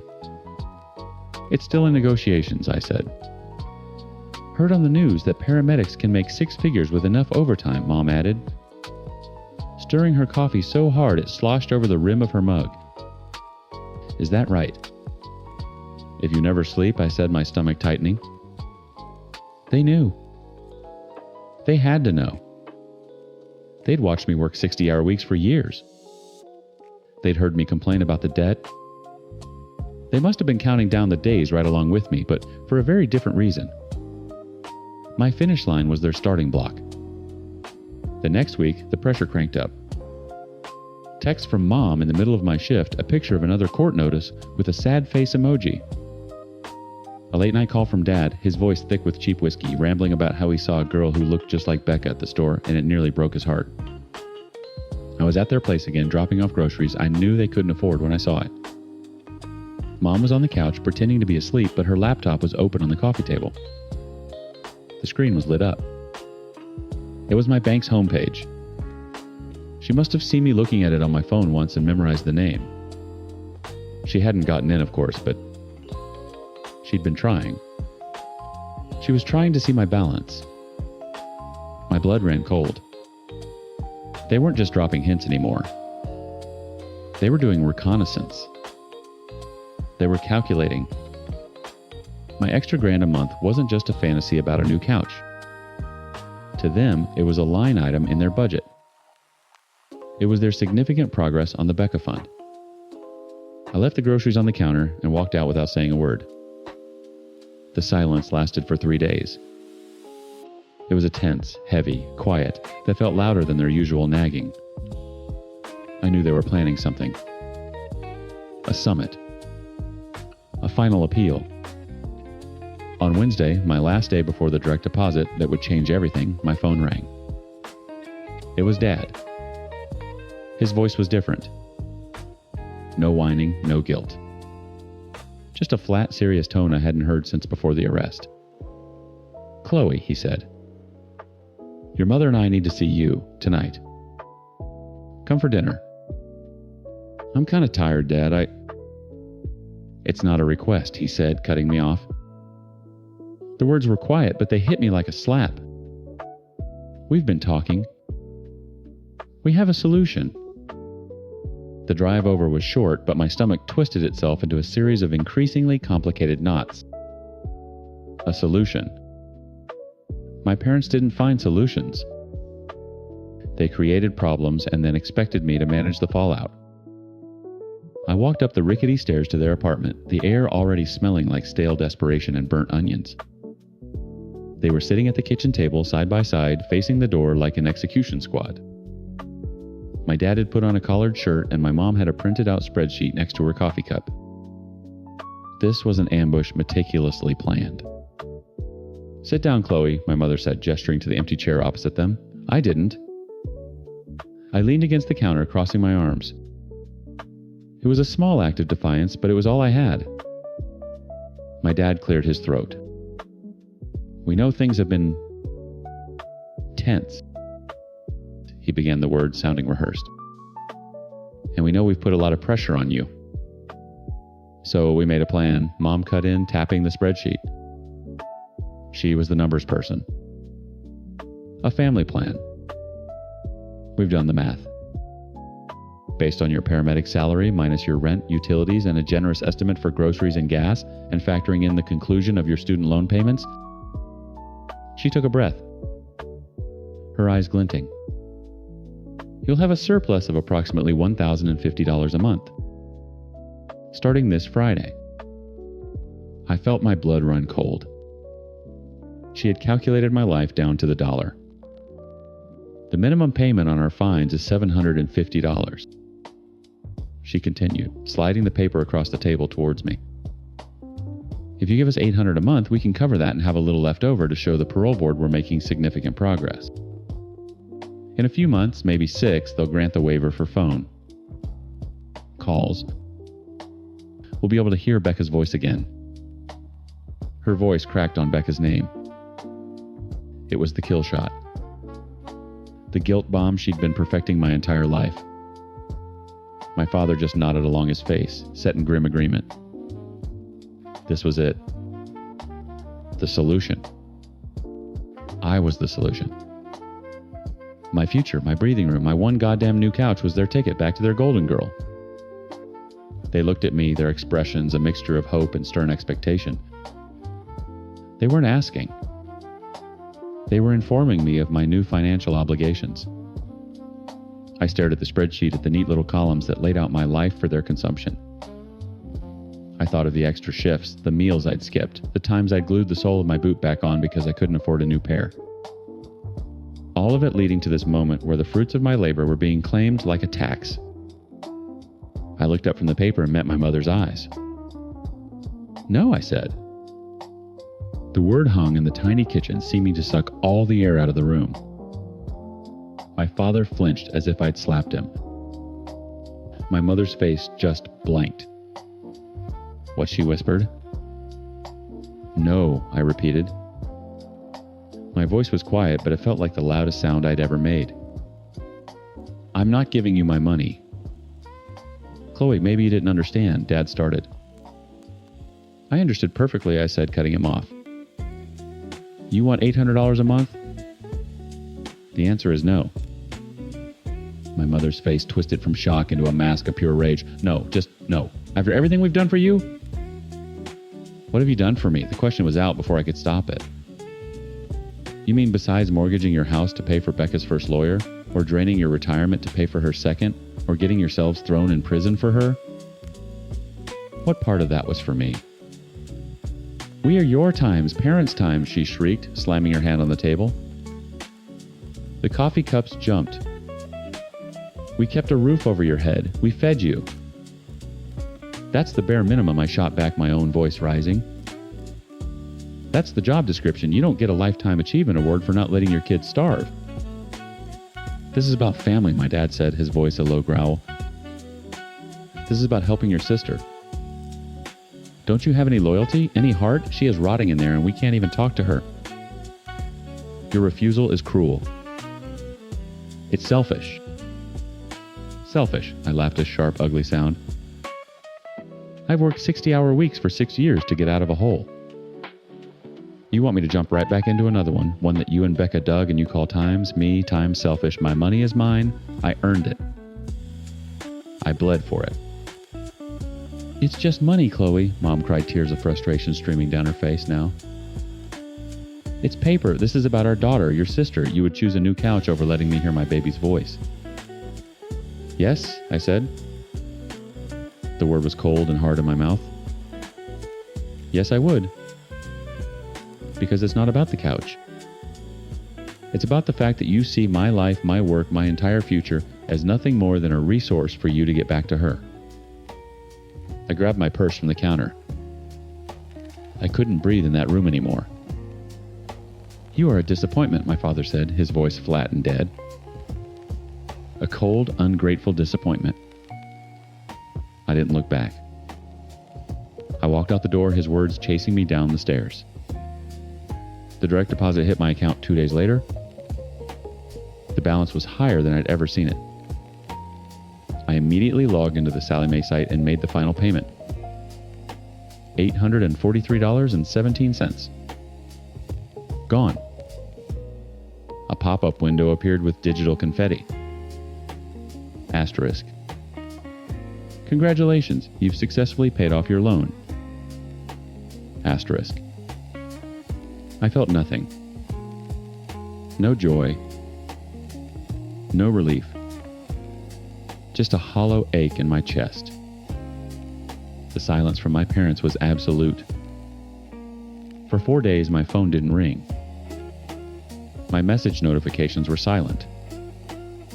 It was a heavy, vindictive quiet. Then on the 5th day, the text started.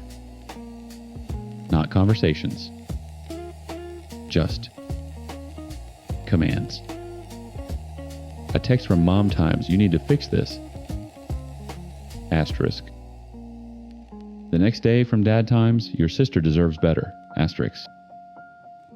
Then another from Mom, a single gut-wrenching photo of Becca from her high school graduation, smiling in her cap and gown.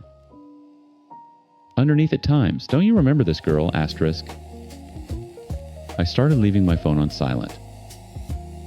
The guilt was a physical thing, a weight in my stomach that made it hard to eat. I'd be in the back of the ambulance doing chest compressions on a stranger, and my dad's voice would echo in my head. Asterisk. A cold, ungrateful disappointment. Asterisk.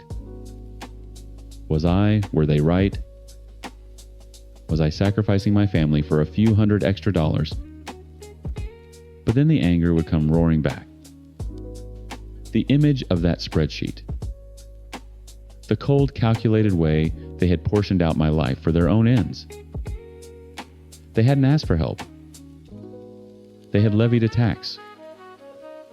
Tonight I'm sitting on my couch, the one with the bad spring, staring at my banking app. The money is just sitting there.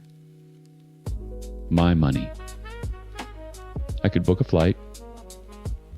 I could put a down payment on a decent car. I could do anything. But I feel paralyzed. I close the app and open a web browser. My fingers move on their own, typing into the search bar. I find a forum, a place where strangers pass judgment on the anonymous confessions of others. I start to type. Asterisk. Am I an idiot for refusing to pay my criminal parents' court fine so they can talk to my felon sister? Asterisk. I stop and look at the words on the screen. It hits me then, a realization so sharp and clear, it feels like a physical blow. They weren't asking for help to rebuild their lives. They weren't asking for money for rent or food. They wanted me to buy back their access to the child they actually valued. They didn't see me, their responsible, law-abiding paramedic daughter. They just saw a walking, talking ATM. The key to unlocking the Becca vault. And my one refusal had shown me I was never really part of the family at all. I was just the funding. The email sat open on my laptop, the subject line, practically glowing, your dream wedding at the Cove, contract and deposit information. My heart was doing a kick drum solo against my ribs. After 5 years of being engaged, of student loans and car payments, and saving for a house that felt perpetually out of reach, this one perfect, ridiculously expensive thing was finally ours. Josh, look, I whispered, even though he was sitting right next to me on our worn-out sofa, staring at the exact same screen. He wrapped an arm around my shoulder, pulling me in close. We're really doing it, Jules. We're actually doing it. The Cove at Heron Point. It wasn't just a venue, it was a memory. We discovered it years ago on one of our regular treks, down to see Josh's younger brother James and his girlfriend Sally. They lived in this idyllic little beach town, a 10-hour drive that felt like migrating to a different planet. We'd make the trip 3-4 times a year, cramming our weekends with brunch spots. Sally wanted to try in dive bars. James swore had the best wings on the coast. They never came to visit us. Not once. But we told ourselves it was fine. They had the fun life, the beach life.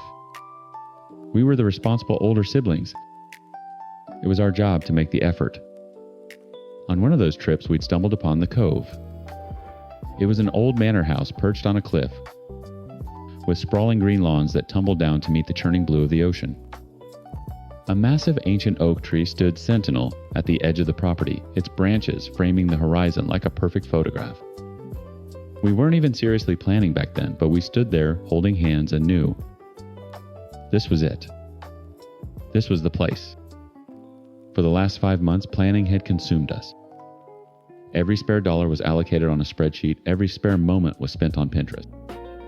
And through it all, James and Sally had been our biggest cheerleaders. Or so I thought. Oh my God, Sally, you will not believe the photographer we found. I'd gushed to her on FaceTime a few weeks ago, my laptop balanced on a pillow.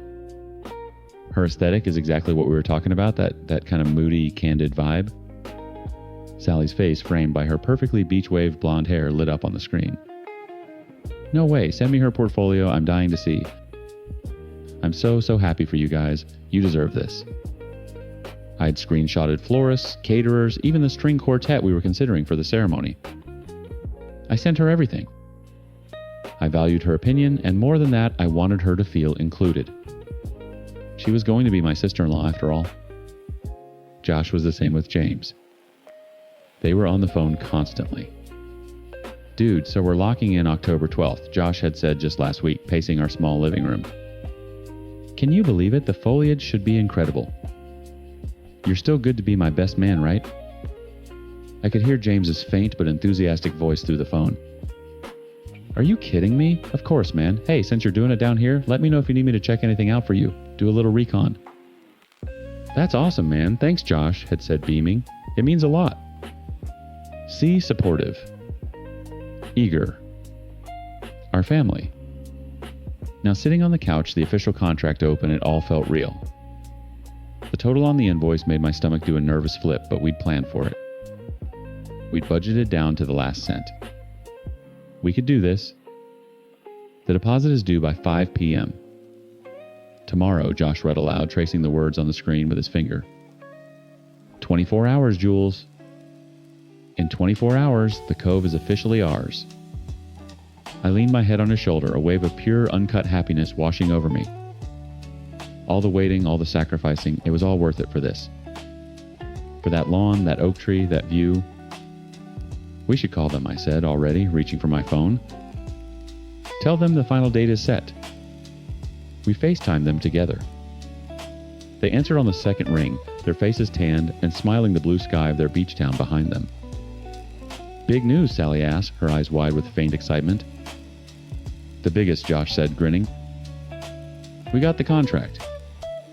We're officially getting married at the Cove on Saturday, October 12th. The deposit is due tomorrow. Oh my God, Sally squealed, clutching James's arm.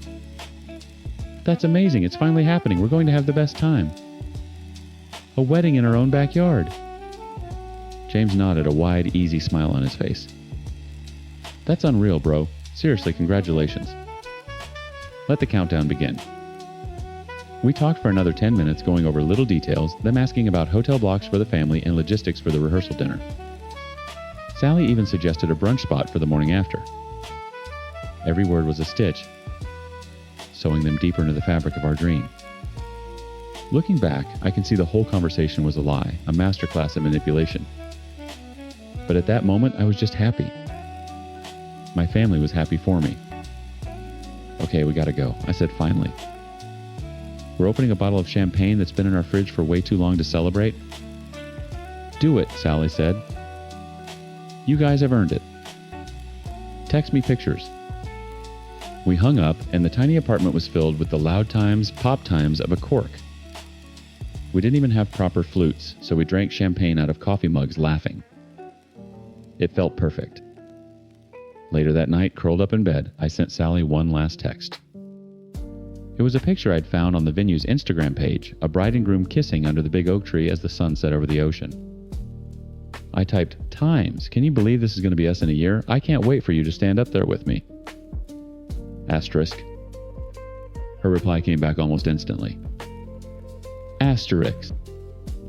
It's going to be the most beautiful wedding ever. I'm crying already, asterisk.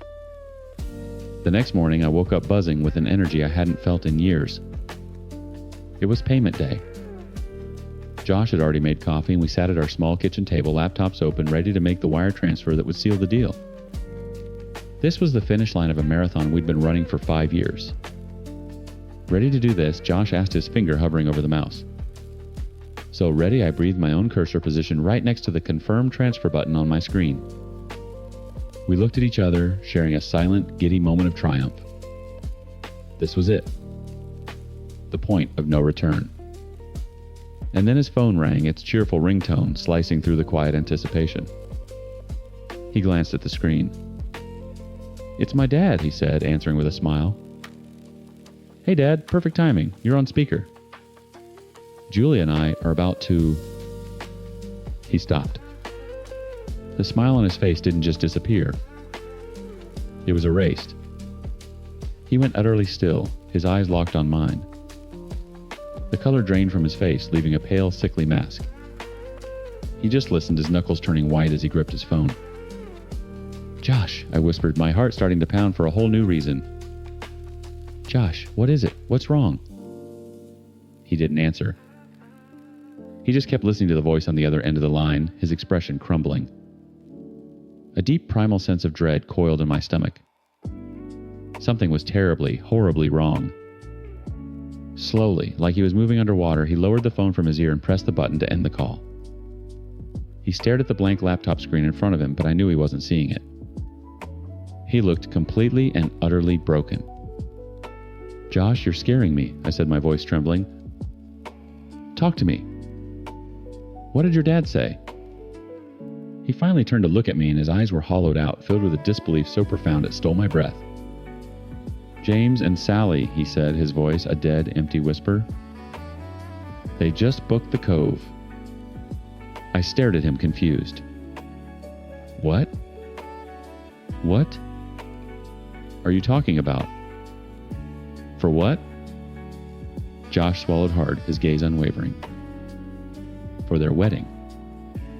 He paused, and the final 2 words landed like a physical blow, knocking all the air from my lungs.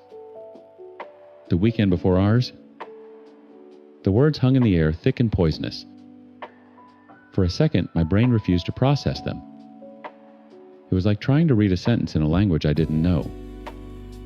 "That's not funny, Josh," I said, my voice flat. "Tell your dad to stop joking." "He's not joking, Jules." Josh's voice was hollow. Dad said James called him this morning, all excited. Said he and Sally wanted to surprise everyone. They put the deposit down an hour ago. For October 5th. At the Cove. I laughed. A sharp, ugly sound that held no humor. But they're not even engaged.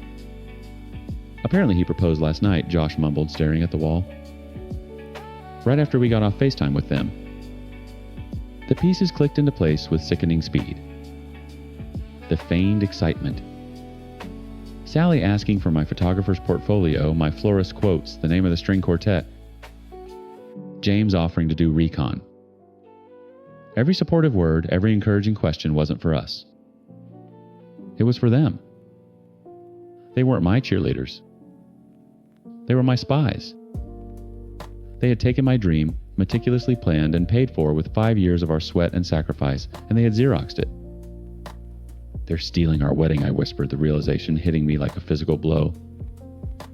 The champagne from last night turned to acid in my stomach.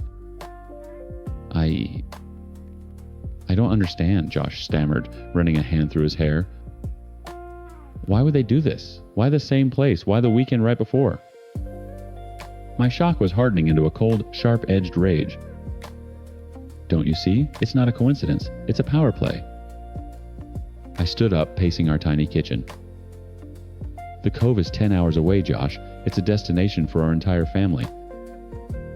Your grandparents, my parents, our friends from college. They can't make that trip 2 weekends in a row.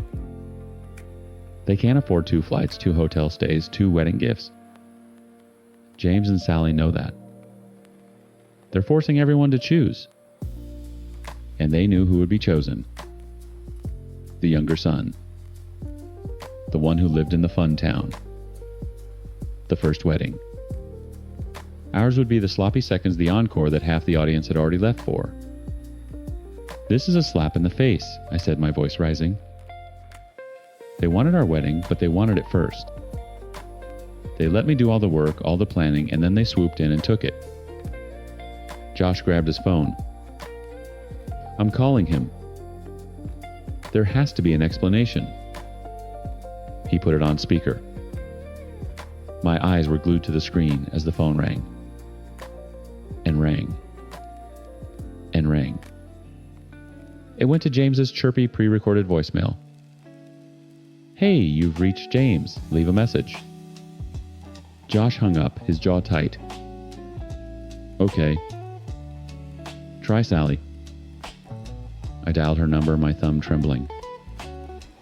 It rang twice and then went straight to voicemail. She hadn't just ignored the call, she'd actively rejected it. She sent me to voicemail, I said, my voice dangerously quiet. Josh's face was a storm of confusion and fury. He opened his messaging app and typed his thumbs flying across the screen. Asterisk, James, call me right now. Dad told us about the venue. What the hell is going on, asterisk? We both stared at the phone. The bubble under his text switched from delivered to read. And then, nothing. No reply. No call. Just a gaping, intentional silence that screamed their guilt louder than any confession could. They were ghosting us. The last bit of hope I'd been clinging to, that this was all some colossal, idiotic misunderstanding, evaporated. This was malicious. This was planned. They had smiled in our faces while stabbing us in the back. The next few hours were a blur of numb disbelief. We didn't make the wire transfer. The 5 p.m. deadline came and went. Our dream venue slipping through our fingers while its contract sat open on my laptop like a tombstone. Later that evening, Josh's mom called. Her voice was laced with a forced, placating cheerfulness. Josh, honey, I spoke to James, she said. Josh had her on speaker, his face grim. He and Sally are just so excited they got a little carried away. You know how spontaneous they are. They said they just assumed you'd be thrilled to share the experience with them like a big month-long family celebration. I snorted. A big celebration where my guests would be broke and exhausted before my wedding even started. Mom, they booked the exact same venue a week before us, after we spent 5 months telling them every single detail. Josh said, his voice strained. And now they won't answer our calls. That's not spontaneous. That's insane. Now, let's not use that kind of language, she chided gently. I'm sure they didn't realize how it would look. Sally was worried you'd be upset, which is probably why they're not answering. They're just scared of the confrontation. Why don't you just find another weekend? Maybe in the spring. The Cove is lovely in the spring, I'm sure. I saw red. She wasn't defending them. She was making excuses for them. She was asking us, the ones who had been betrayed, to be the ones to compromise. To roll over and accept it. To move times our times wedding, the one we had planned for years. Josh hung up, looking defeated. He sank onto the couch next to me and buried his face in his hands. I don't know what to do, Jules. I stared at the picture I'd texted Sally less than 24 hours ago. The bride and groom under the ancient oak tree. It felt like a lifetime ago. The image was tainted, now poisoned by their deception.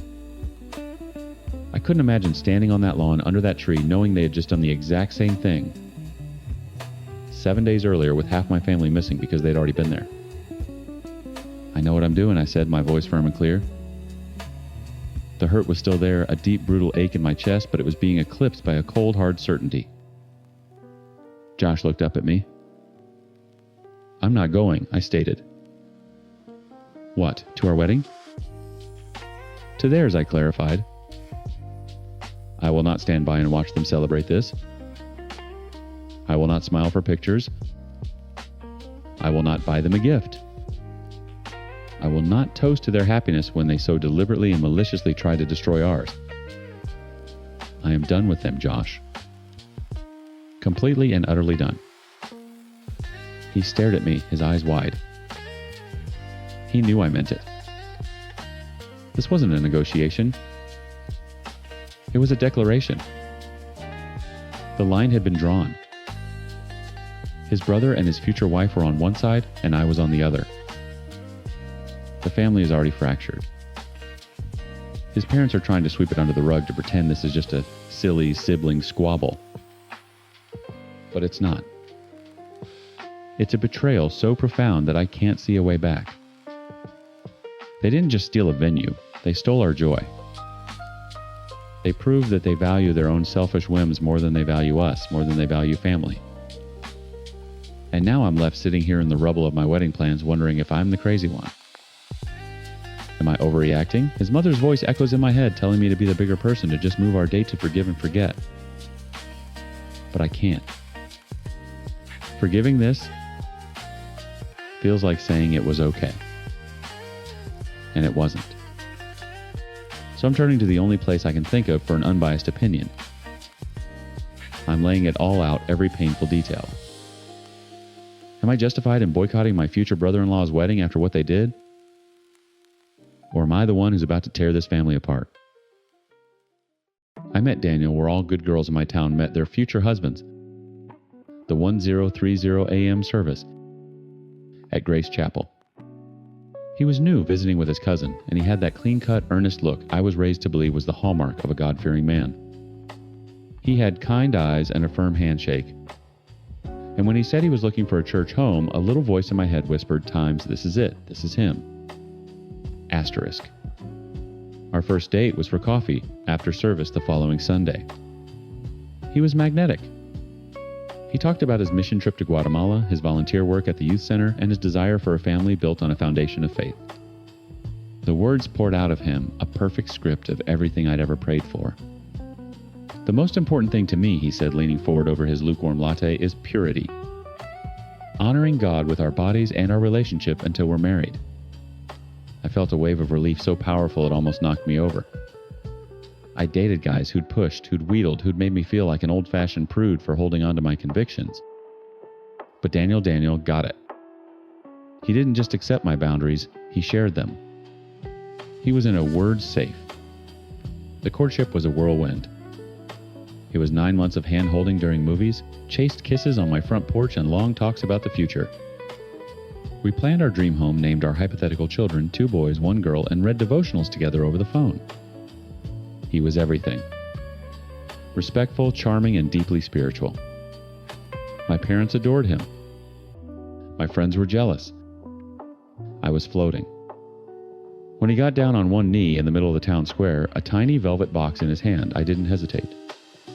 Saying yes was the easiest decision I'd ever made. Our wedding was small and quaint, exactly what I wanted. We held it in the little chapel where we met, surrounded by our closest family and friends. I remember the scent of the white roses on the altar, and the way the afternoon light streamed through the stained glass windows, painting us in jewels. When Daniel slid the simple gold band onto my finger, his hands were steady. He looked into my eyes and promised before God to love and cherish me in sickness and in health for the rest of his days. I believed him. I believed every single word. The bliss was intoxicating. We drove away from the reception with tin cans clattering behind our car, my head on his shoulder, a future as bright and shiny as my new ring stretching out before us. We were starting our honeymoon with a road trip down the coast, a week of charming inns, scenic overlooks, and finally being truly together. The first few days were a dream. We were clumsy and shy, and everything I'd imagined my first time would be sweet and sacred. We drove with the windows down, singing along to the radio, stopping at every kitschy roadside attraction we saw. On day 3, we pulled over at a viewpoint overlooking the ocean. The cliffs dropped dramatically into the churning blue water below, and the wind whipped my hair across my face. Daniel grabbed his phone. "Stay right there," he commanded, a wide grin on his face. "You look beautiful." He snapped a few pictures, the sound of the digital shutter lost in the roar of the waves. I felt a surge of pure, unadulterated happiness. I was a wife. His wife. Oh, let me see, I said, running over and wrapping my arms around his waist. He handed me the phone without a second thought. I was smiling in the picture, my eyes squinting against the sun, the ocean, a perfect backdrop. He'd captured the moment perfectly. He'd captured times me, times perfectly. I was about to tell him so when the screen lit up with a notification banner at the top. An unsaved number. The text was short. Asterisk. Thinking about last night. Can't wait for you to be home. Asterisk. My blood went cold. My smile froze on my face. It was probably just spam. A wrong number. It had to be. Everything okay? Daniel asked. He was leaning against the guardrail, looking out at the water, his back to me. Yeah, fine. I managed to choke out my voice thin. Just admiring your photography skills. He chuckled, oblivious. My thumb hovered over the message app icon.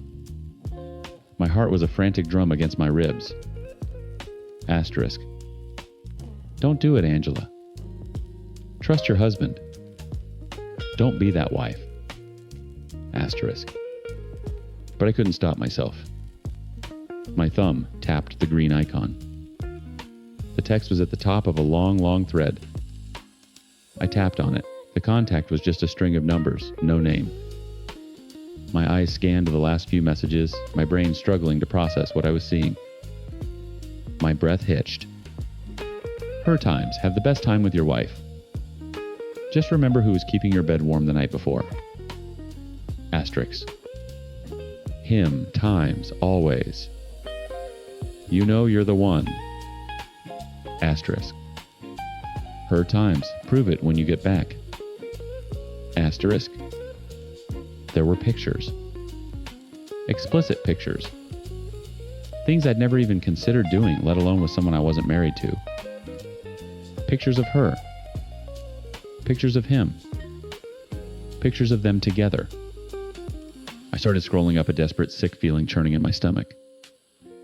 I scrolled past yesterday. Past our wedding day. Past the week before. The month before. The conversations went back and back and back. 9 months. The entire time I had known him. He was sleeping with her when he asked me to be his girlfriend. He was sleeping with her when he told me he loved me. He was sleeping with her the day he bought my engagement ring.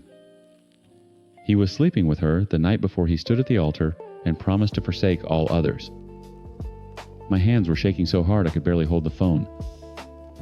I felt the bile rise in my throat. Every chaste kiss, every prayer we'd said together, every promise of purity, it was all a lie. A sick, elaborate performance.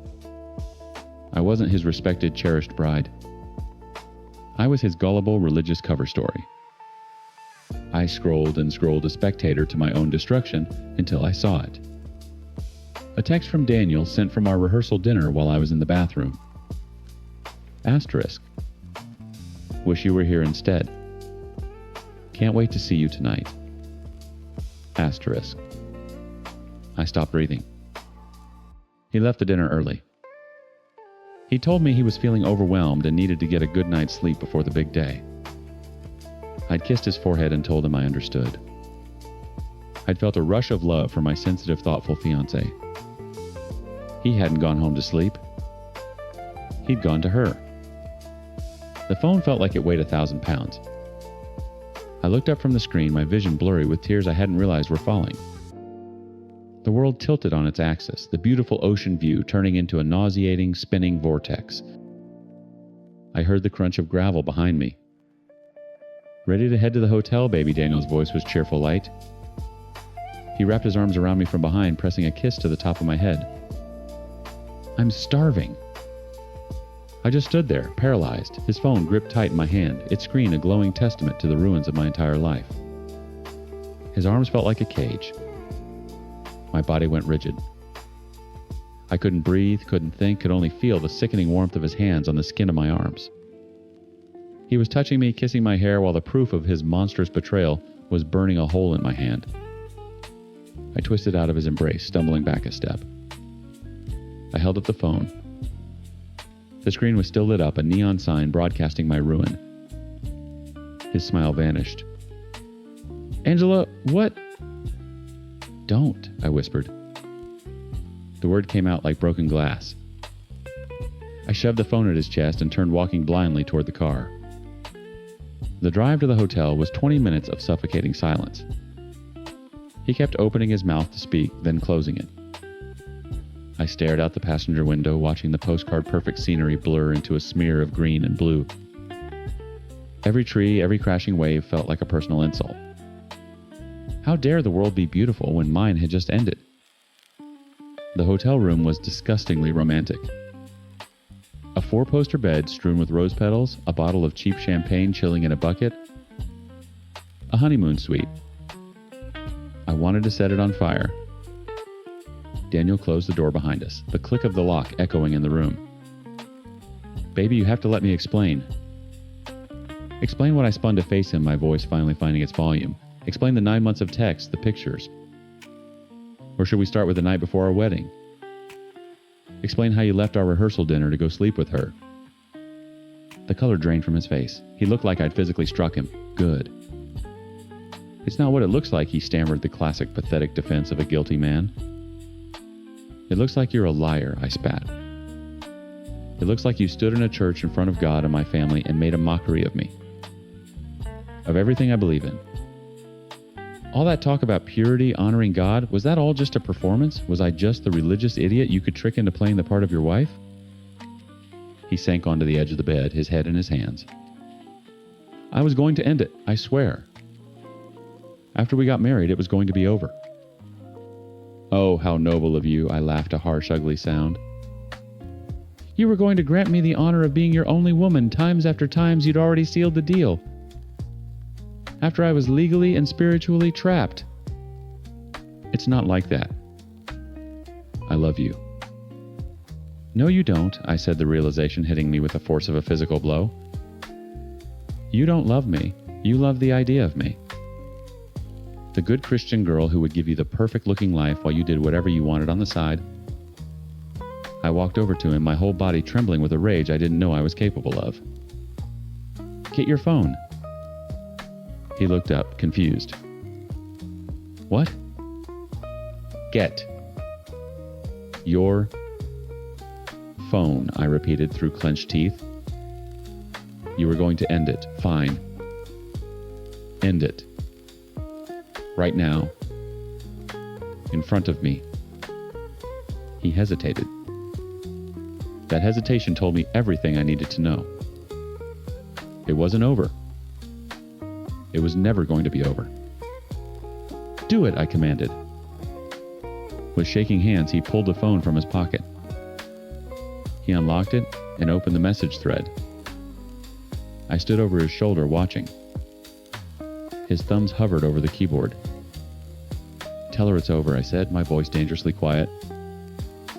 "Tell her you're married and you can't ever see her again." He typed deleted and typed again. Finally, he wrote times. "I can't do this anymore. I'm married." Asterisk. He hit send. We both watched the screen waiting. The 3 little dots appeared almost immediately.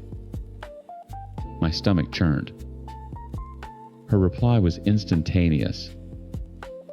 Asterisk. "What the hell are you talking about, married? You were with me 2 nights ago." Asterisk. There it was. The final confirmation. The other nail in the coffin of my 9-month fairy tale. She was just as blindsided as I was. He hadn't just lied to me, he had lied to everyone. I backed away from him, a cold, hollow feeling spreading through my chest. Divorce. The word screamed in my head. A scarlet letter in the world I came from. A public failure. A sin. Asterisk. What God has joined together, let no one separate. Asterisk. The verse was branded on my soul. Daniel saw the conflict on my face. He saw his opening. "We can fix this, Angie," he said, his voice turning soft and pleading. He stood up, trying to take my hands. I snatched them away. We made a covenant. Before God. For better or for worse. This is the worse. We just have to work through it. God hates divorce. He used my own faith as a weapon, twisting the blade. And I stranded 1,000 miles from home, humiliated and utterly broken, let him. I had no friends here. No family. No money of my own. All I had were my vows. And they felt like a life sentence. That was the end of our honeymoon and the beginning of our marriage. The next 4 years were a masterclass in misery. The charming, God-fearing man I'd fallen for was gone, replaced by a sullen, cruel stranger. He never hit me, but his words left bruises no one could see. I was stupid. I was needy. I was no fun. I was lucky he'd even bothered to stay with me after I'd violated his privacy and ruined our honeymoon. He held that over my head like a guillotine. I withered. I lost weight. I stopped talking to my family much because I couldn't bear to lie anymore, and I was too ashamed to tell the truth. Grace Chapel became a place of judgment where I felt every eye on my hollow cheeks and joyless smile. The change happened slowly. I started visiting a different church on the other side of town, a little community church with a woman pastor and a killer coffee hour. I didn't talk to anyone for months, just sat in the back. But then a woman named Sarah invited me to her book club. I went. And for the first time in years, I talked to people who didn't know Daniel, who didn't see me as half of a broken whole. They just saw me. They made me laugh. They reminded me what friendship felt like. With their support, a little bit of my spine grew back. It started with small things. Daniel came home one night and sneered at the dinner I'd made. "Is this all there is?" he asked, poking at a piece of chicken. The old me would have apologized and offered to make something else. The new me looked him dead in the eye. "If you don't like it, feel free to make your own dinner." He was so stunned he didn't speak for the rest of the evening. It felt like a superpower. I started saying no to things I didn't want to do. I started making plans with my friends from the new church without asking his permission. He hated it. The docile, controllable wife he'd curated was disappearing, and he didn't know how to handle it. A man like Daniel can't stand a woman he can't control. One Tuesday afternoon, I came home from having coffee with Sarah to find a suitcase by the door. "I can't do this anymore," he said, not looking at me. "You're not the woman I married." "You're right," I said, a wave of profound, earth-shattering relief washing over me. "I'm not." He left. Just like that. 3 months later, my phone buzzed with a notification. It was a picture posted by one of his cousins. It was Daniel on one knee, proposing to a woman with a perfectly round pregnant belly. The caption read, "Times?" She said yes. "Can't wait to welcome another member to the family?" Asterisk. I looked at the picture. I looked at the happy, smiling couple about to start their family on a foundation of lies, just like we had. But instead of the gut-wrenching pain I expected, I felt nothing. Just a quiet click as the last lock on my cage sprang open. His divorce lawyer called mine the next day to expedite the proceedings. Today I have my own small apartment, a job I love, and friends who feel more like family than my actual family ever did. I'm working on myself. I'm healing. And sometimes late at night I think about that girl standing on the cliff, her whole world crumbling. I wish I could tell her that the worst day of her life was actually the first day of her freedom. Daniel thought leaving me was his final act of punishment. He had no idea it was the greatest gift he ever could have given me. I have never ever been happier. The wine was good, a 12-year-old Cabernet to match our 12-year anniversary. The kids, Leo and Mia, were actually behaving coloring quietly at the table while Sarah and I finished our steak. I raised my glass. To 12 years, I said, trying to catch her eye. And to at least 12 more. She gave me a thin smile and clinked her glass against mine. To 12 years. She didn't add the second part. I told myself I was imagining the distance in her eyes. It had been there for months, a subtle fog I couldn't quite navigate. I figured it was stress. Her new clothing boutique was finally taking off, but the hours were long. Later, after the kids were in bed and the dishwasher was humming, I found Leo's iPad on the kitchen counter. A little green bubble with a 1-inch, it was floating over the messages icon. I almost ignored it, but I figured it was probably a message from his cousin he'd forgotten to answer. I tapped it open. The message wasn't from his cousin. It was at the top of the list, a synced iMessage from Sarah's phone. The contact name was Mark Work. The text read, "Times I can't stop thinking about last night. The way you looked at me. God, I need you again. Soon. Asterisk." My blood went cold. My hands started to shake. I scrolled up. There were dozens of them. Photos I didn't recognize. Sarah smiling in a way I hadn't seen in years, sitting across a table from some guy. More texts. Flirtatious, then explicit. My stomach twisted into a knot of ice and acid. I scrolled to the bottom to the very first message. The date stamp was 3 weeks ago. 3 weeks. I walked upstairs, the iPad feeling like a lead weight in my hand. Sarah was in bed, scrolling on her phone, bathed in that sterile blue light. She didn't look up when I came in. I didn't say anything. I just held out the iPad. She glanced at the screen, then at my face. There was no panic in her eyes, no shock. Just a flat, weary recognition. "Oh," she said, as if I just pointed out a spot on the carpet. That, my voice was a choked whisper. "Sarah, what is this?" She finally put her phone down and looked at me. No tears, no shame.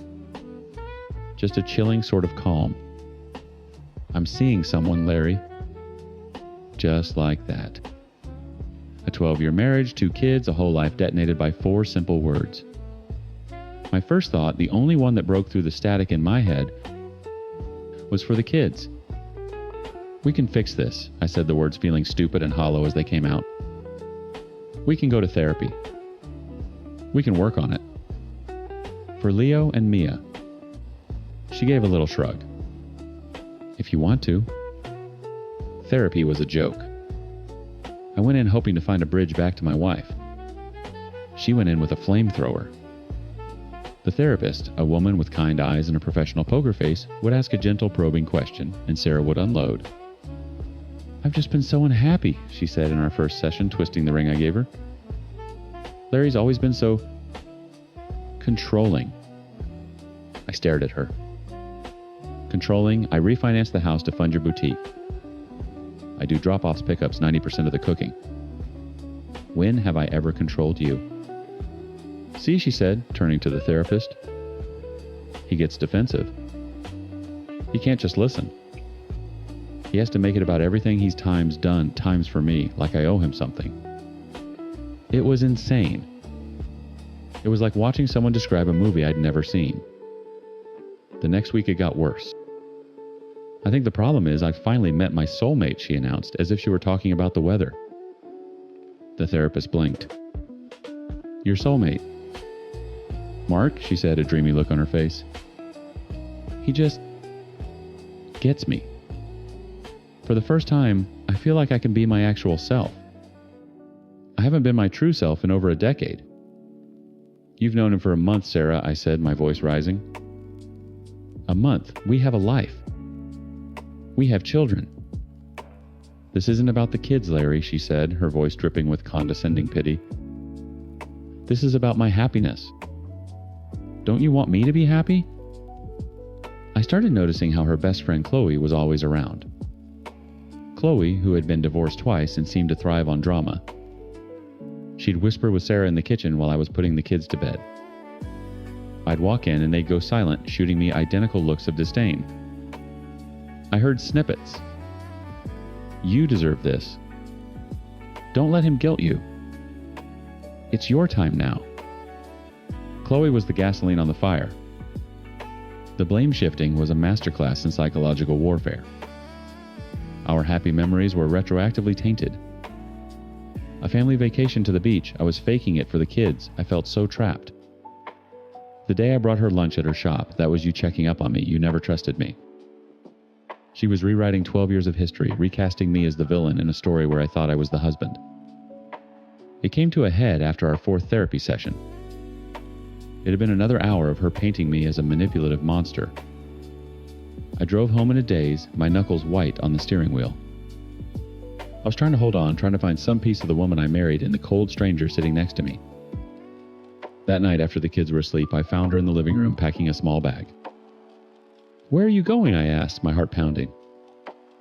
To Chloe, she said, not looking at me. I need some space. Sarah, please, I begged. My pride was gone. I was just a man watching his world crumble. Don't do this. Think about our family. Think about Leo and Mia. Think about everything we built. She finally stopped packing. She turned around slowly, and the look on her face was one I'll never forget. It wasn't anger or sadness. It was empty. A total terrifying void. You know, Larry, she said, her voice quiet and steady. My only regret is that I didn't do this sooner. The mediation room was beige and soulless, just like the process itself. We sat at opposite ends of a polished table that felt a mile long. Lawyers on either side, a neutral mediator at the head. Sarah wouldn't look at me. She just stared at a spot on the wall, her jaw set. Chloe had driven her, of course. I could practically feel the toxic encouragement radiating from the waiting room. My lawyer, a sharp woman named Ellen, had prepped me for a war.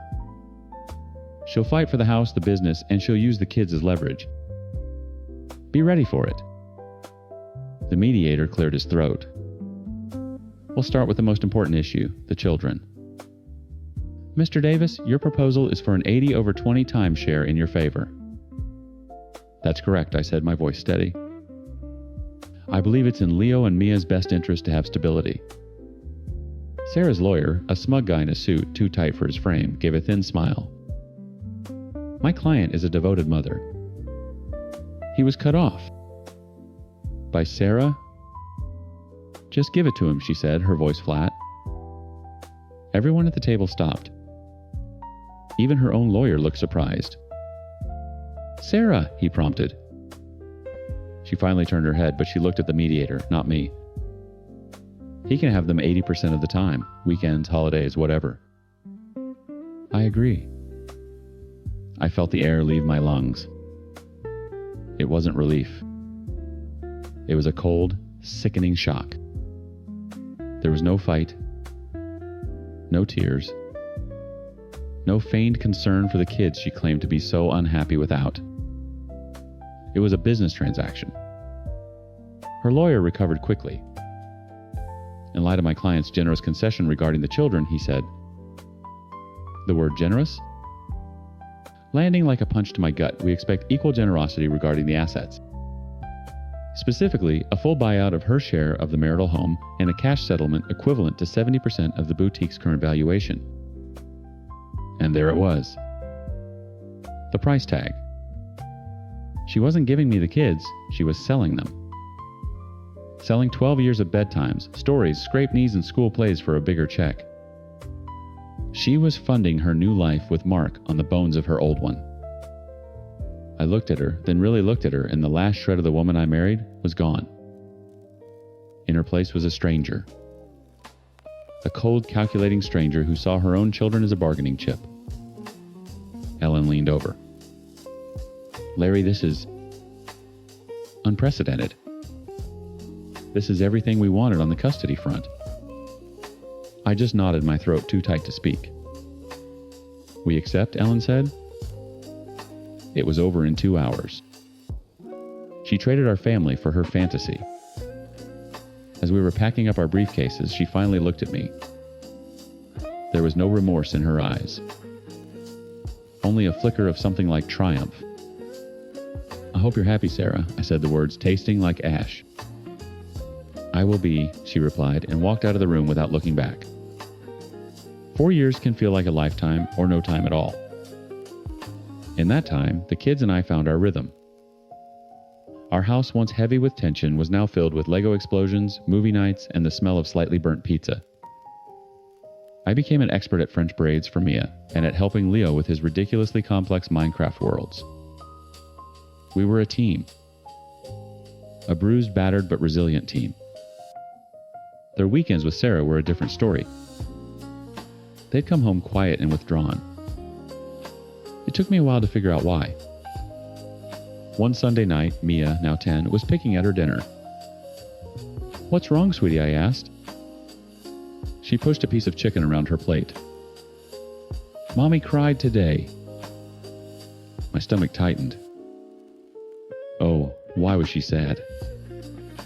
"She said it's hard living in her small apartment because you took the big house and all her money," Mia mumbled, not meeting my eyes.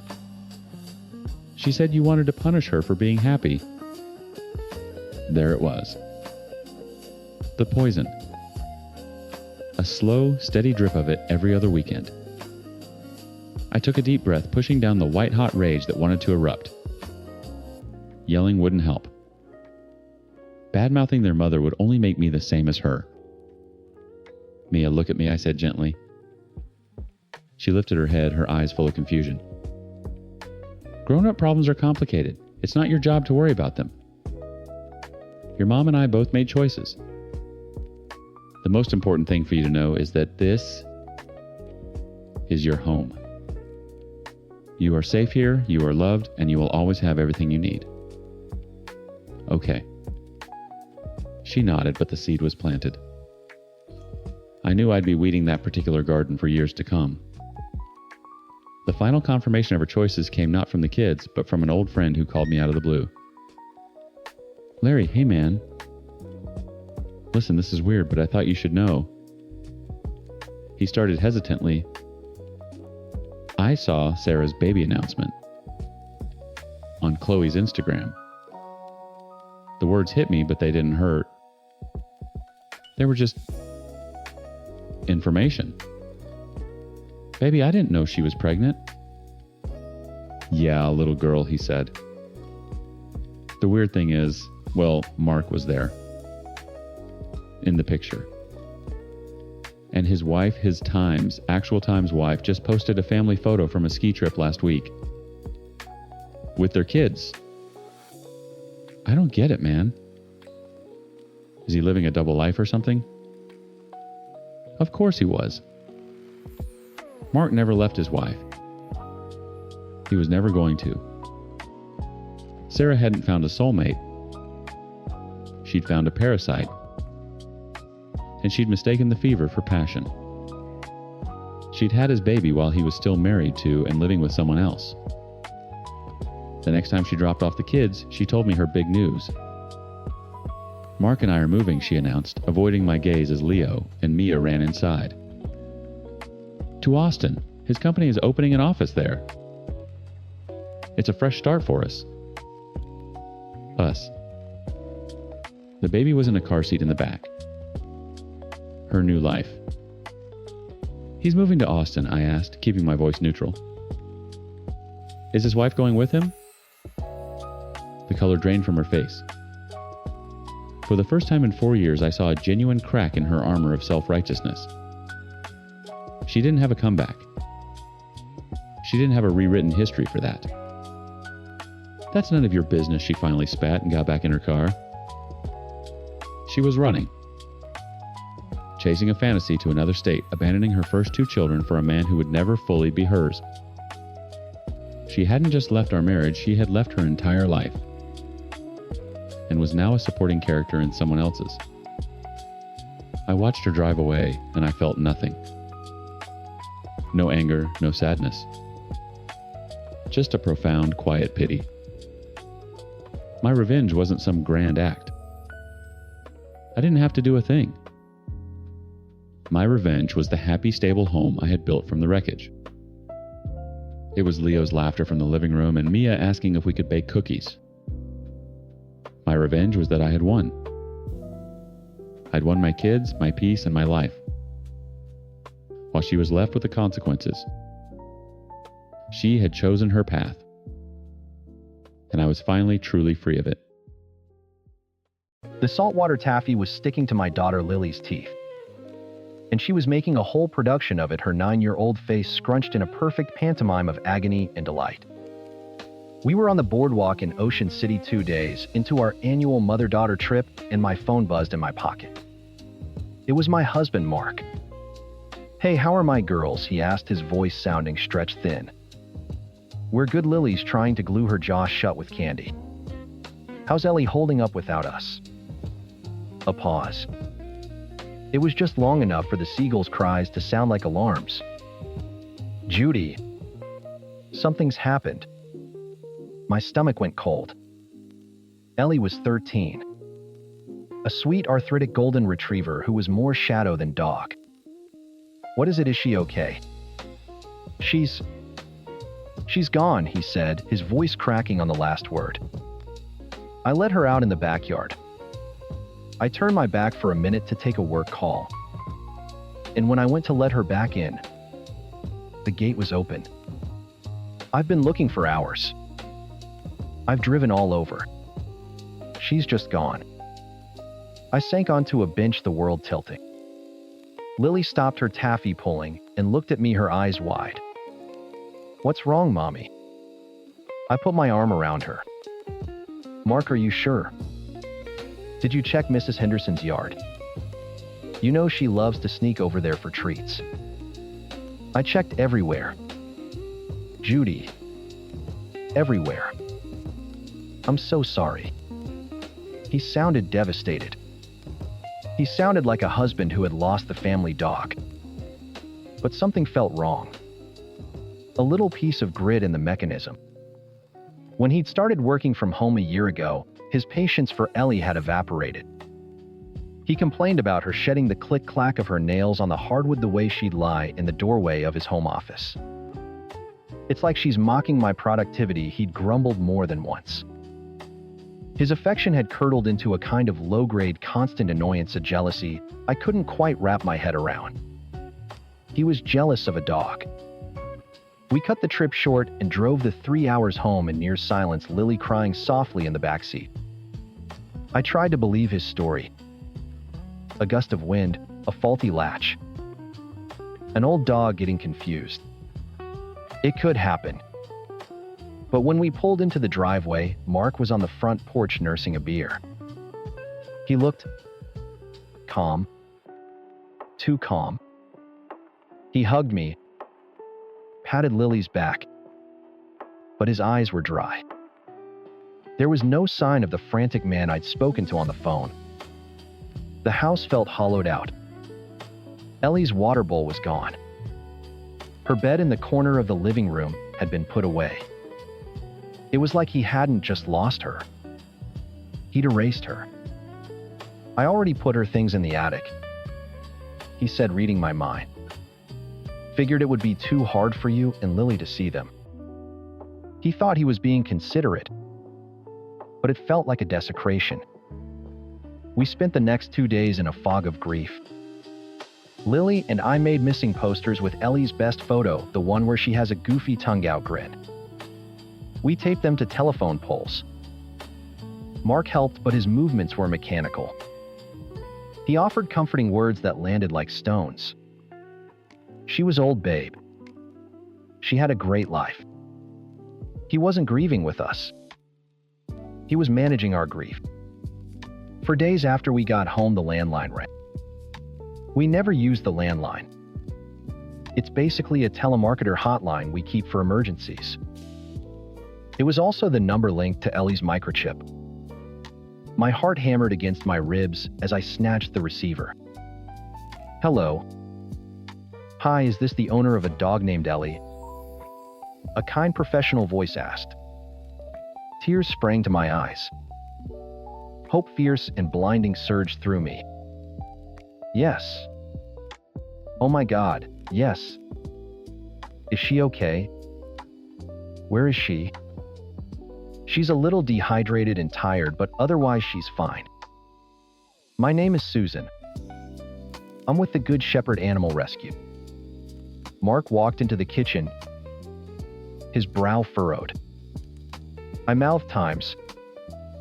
They found her Times and his face went slack. Not with relief. With something else. Something I couldn't name. That's wonderful. Where are you located? I asked Susan, grabbing a pin.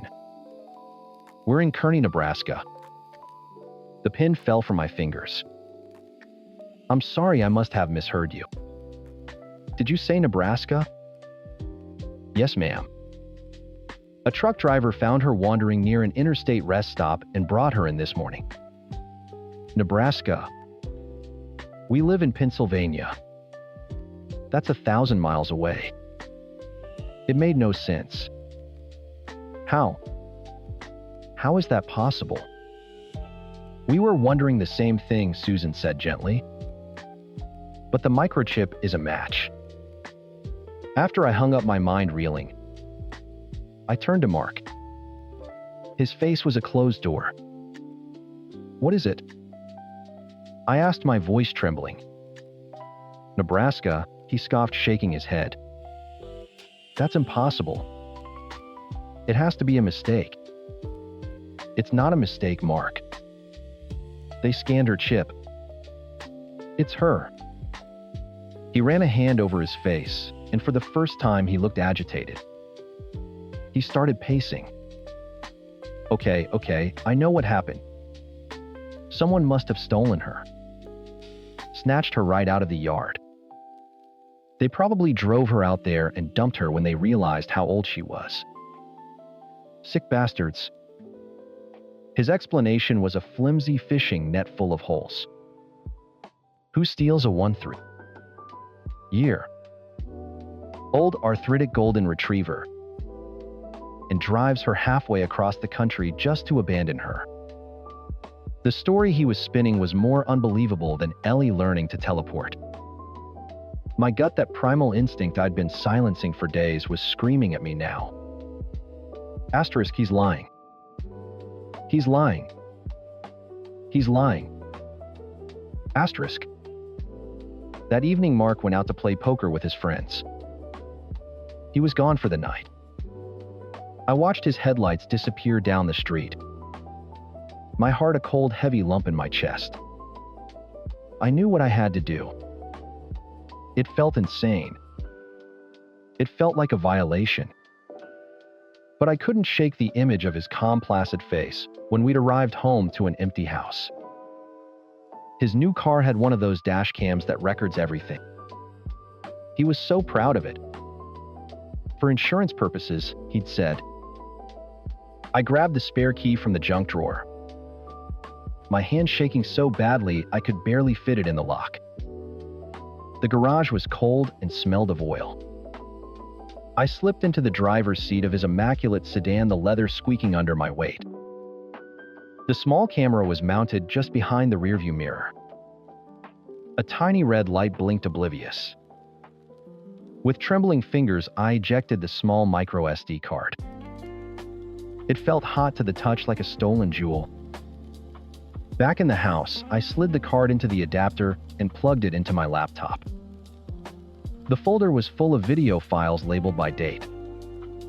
I scrolled back. Asterisk Tuesday. The day Ellie disappeared. Asterisk, my cursor hovered over the first file from that morning.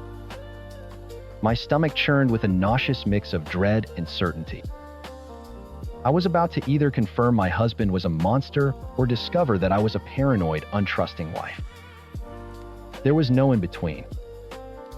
I took a deep breath, the click of the mouse sounding like a gunshot in the silent house. The video player opened the screen black for a moment before the footage began to load. Just then I heard the crunch of tires on the gravel driveway. Headlights slashed across the living room windows. He was home early. My hand flew to the trackpad, slamming the laptop shut a second before the front door opened. The click of the deadbolt sliding home sounded like a cell door locking. "Judy, you're still up." Mark's voice was thick-laced with beer and poker night bonhomie. He dropped his keys in the ceramic bowl by the door. "Couldn't sleep," I said, my own voice a stranger's. I didn't turn around from the kitchen table. The laptop felt like a live grenade in front of me. "Yeah, this whole Ellie thing has been rough," he said, coming up behind me. He put his hands on my shoulders, and I had to physically restrain myself from flinching. "We'll get through it." He kissed the top of my head and padded off toward the bedroom. I waited until I heard the shower turn on. Then, with a hand that felt disconnected from my body, I opened the laptop again. I pressed play. The footage was timestamped Tuesday morning, 9:14 a.m. The camera showed our street, then the turn onto the highway. Mark was humming along to the radio. Ellie was in the passenger seat, her graying muzzle resting on the center console. She looked calm, happy to be on a car ride with her person. My stomach twisted. He drove for hours. He crossed the state line into Ohio, then kept going. The scenery blurred into an endless ribbon of concrete and trees. He didn't stop for water. He just drove. Finally, he pulled off the interstate onto a dusty rural access road.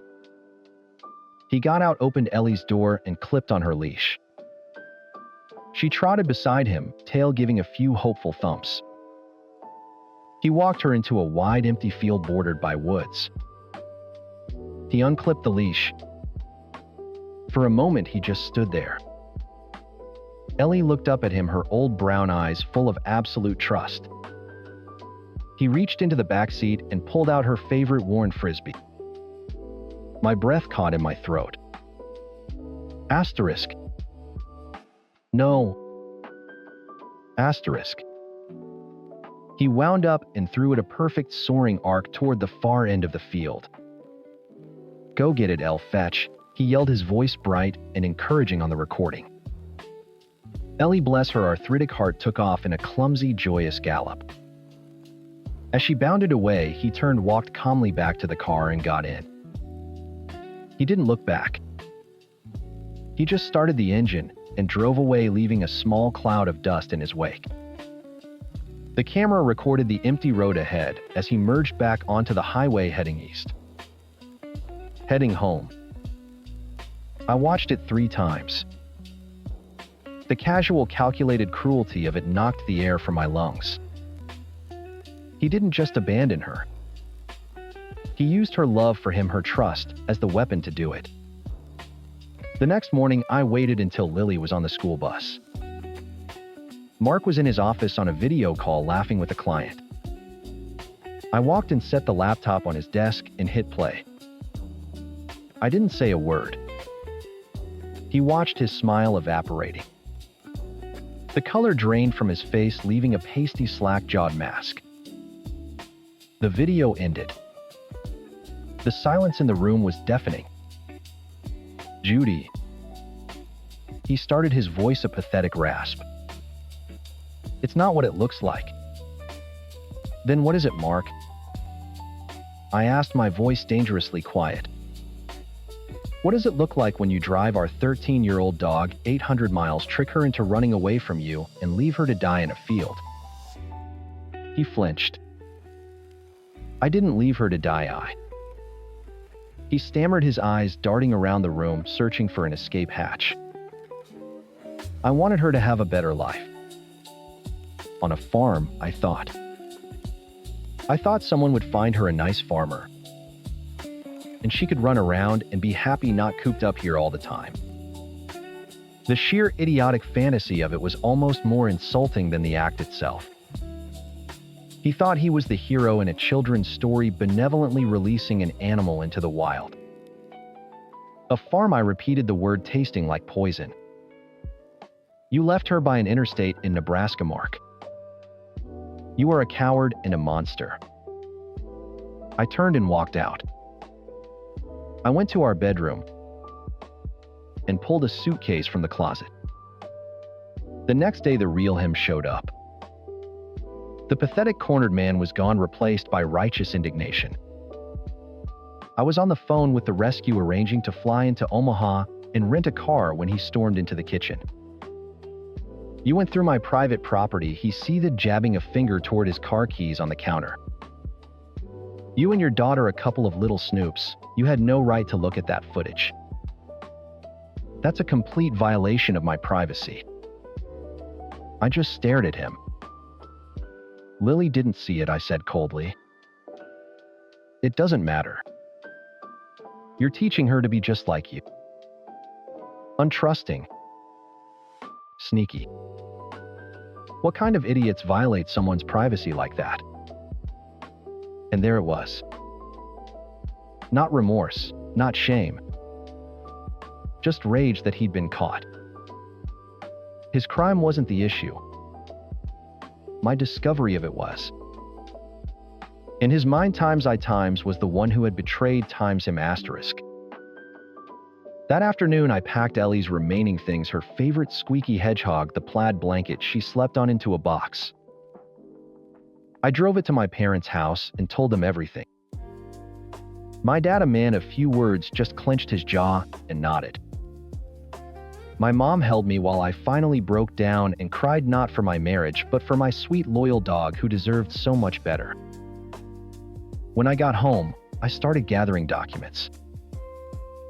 Bank statements, car titles, mortgage paperwork, his 401k login that I knew he never changed. I moved them into a folder on a thumb drive. A cold, methodical purpose settling over me. This wasn't just about leaving. This was about surviving. Mark found me in the office printing our last 2 years of tax returns. "What the hell are you doing?" he demanded. "I'm getting my affairs in order," I said, not looking up from the printer. "This is insane, Judy. You're throwing away 12 years of marriage over a dog." His voice cracked with disbelief. "I did it for us. So I could focus on my work. So the house would be cleaner. It was for her own good too. I told you the farm." "Stop talking about the farm," I finally yelled, whirling to face him. "There is no farm. There is only your selfishness and your cruelty." He took a step back, stunned by my fury. "You have to trust me," he pleaded, his voice suddenly soft, manipulative. "I'm your husband. I love you." I laughed, a harsh, ugly sound. "Trust you? You've been complaining about that dog since you started working from home. You told me she was ruining the aesthetic of your office. You said my worrying about her arthritis was unattractive. You were jealous, Mark. You were jealous of a sick old dog. Because I loved her. And she took up a sliver of my time. This isn't about Ellie. This is about you. Your ego is so fragile you couldn't handle not being the center of attention for 5 minutes. The truth of it hung in the air between us, stark and undeniable. I saw it all now, the little misogynistic digs disguised as jokes, the subtle ways he'd isolated me from my friends, his resentment of anything that brought me joy outside of him. Ellie's abandonment wasn't an isolated incident. It was a symptom of a sickness I had refused to see. I pulled the last page from the printer and slipped the whole stack into a manila envelope. I'm going to Nebraska tomorrow to get my dog. When I get back, I'm moving in with my parents. Lily's coming with me. You'll be hearing from my lawyer. I walked past him, my suitcase bumping against the doorframe. For the first time in days, I didn't feel broken. I felt clear. The man in my house was a stranger. and I was finally on my way to a rescue. We both were.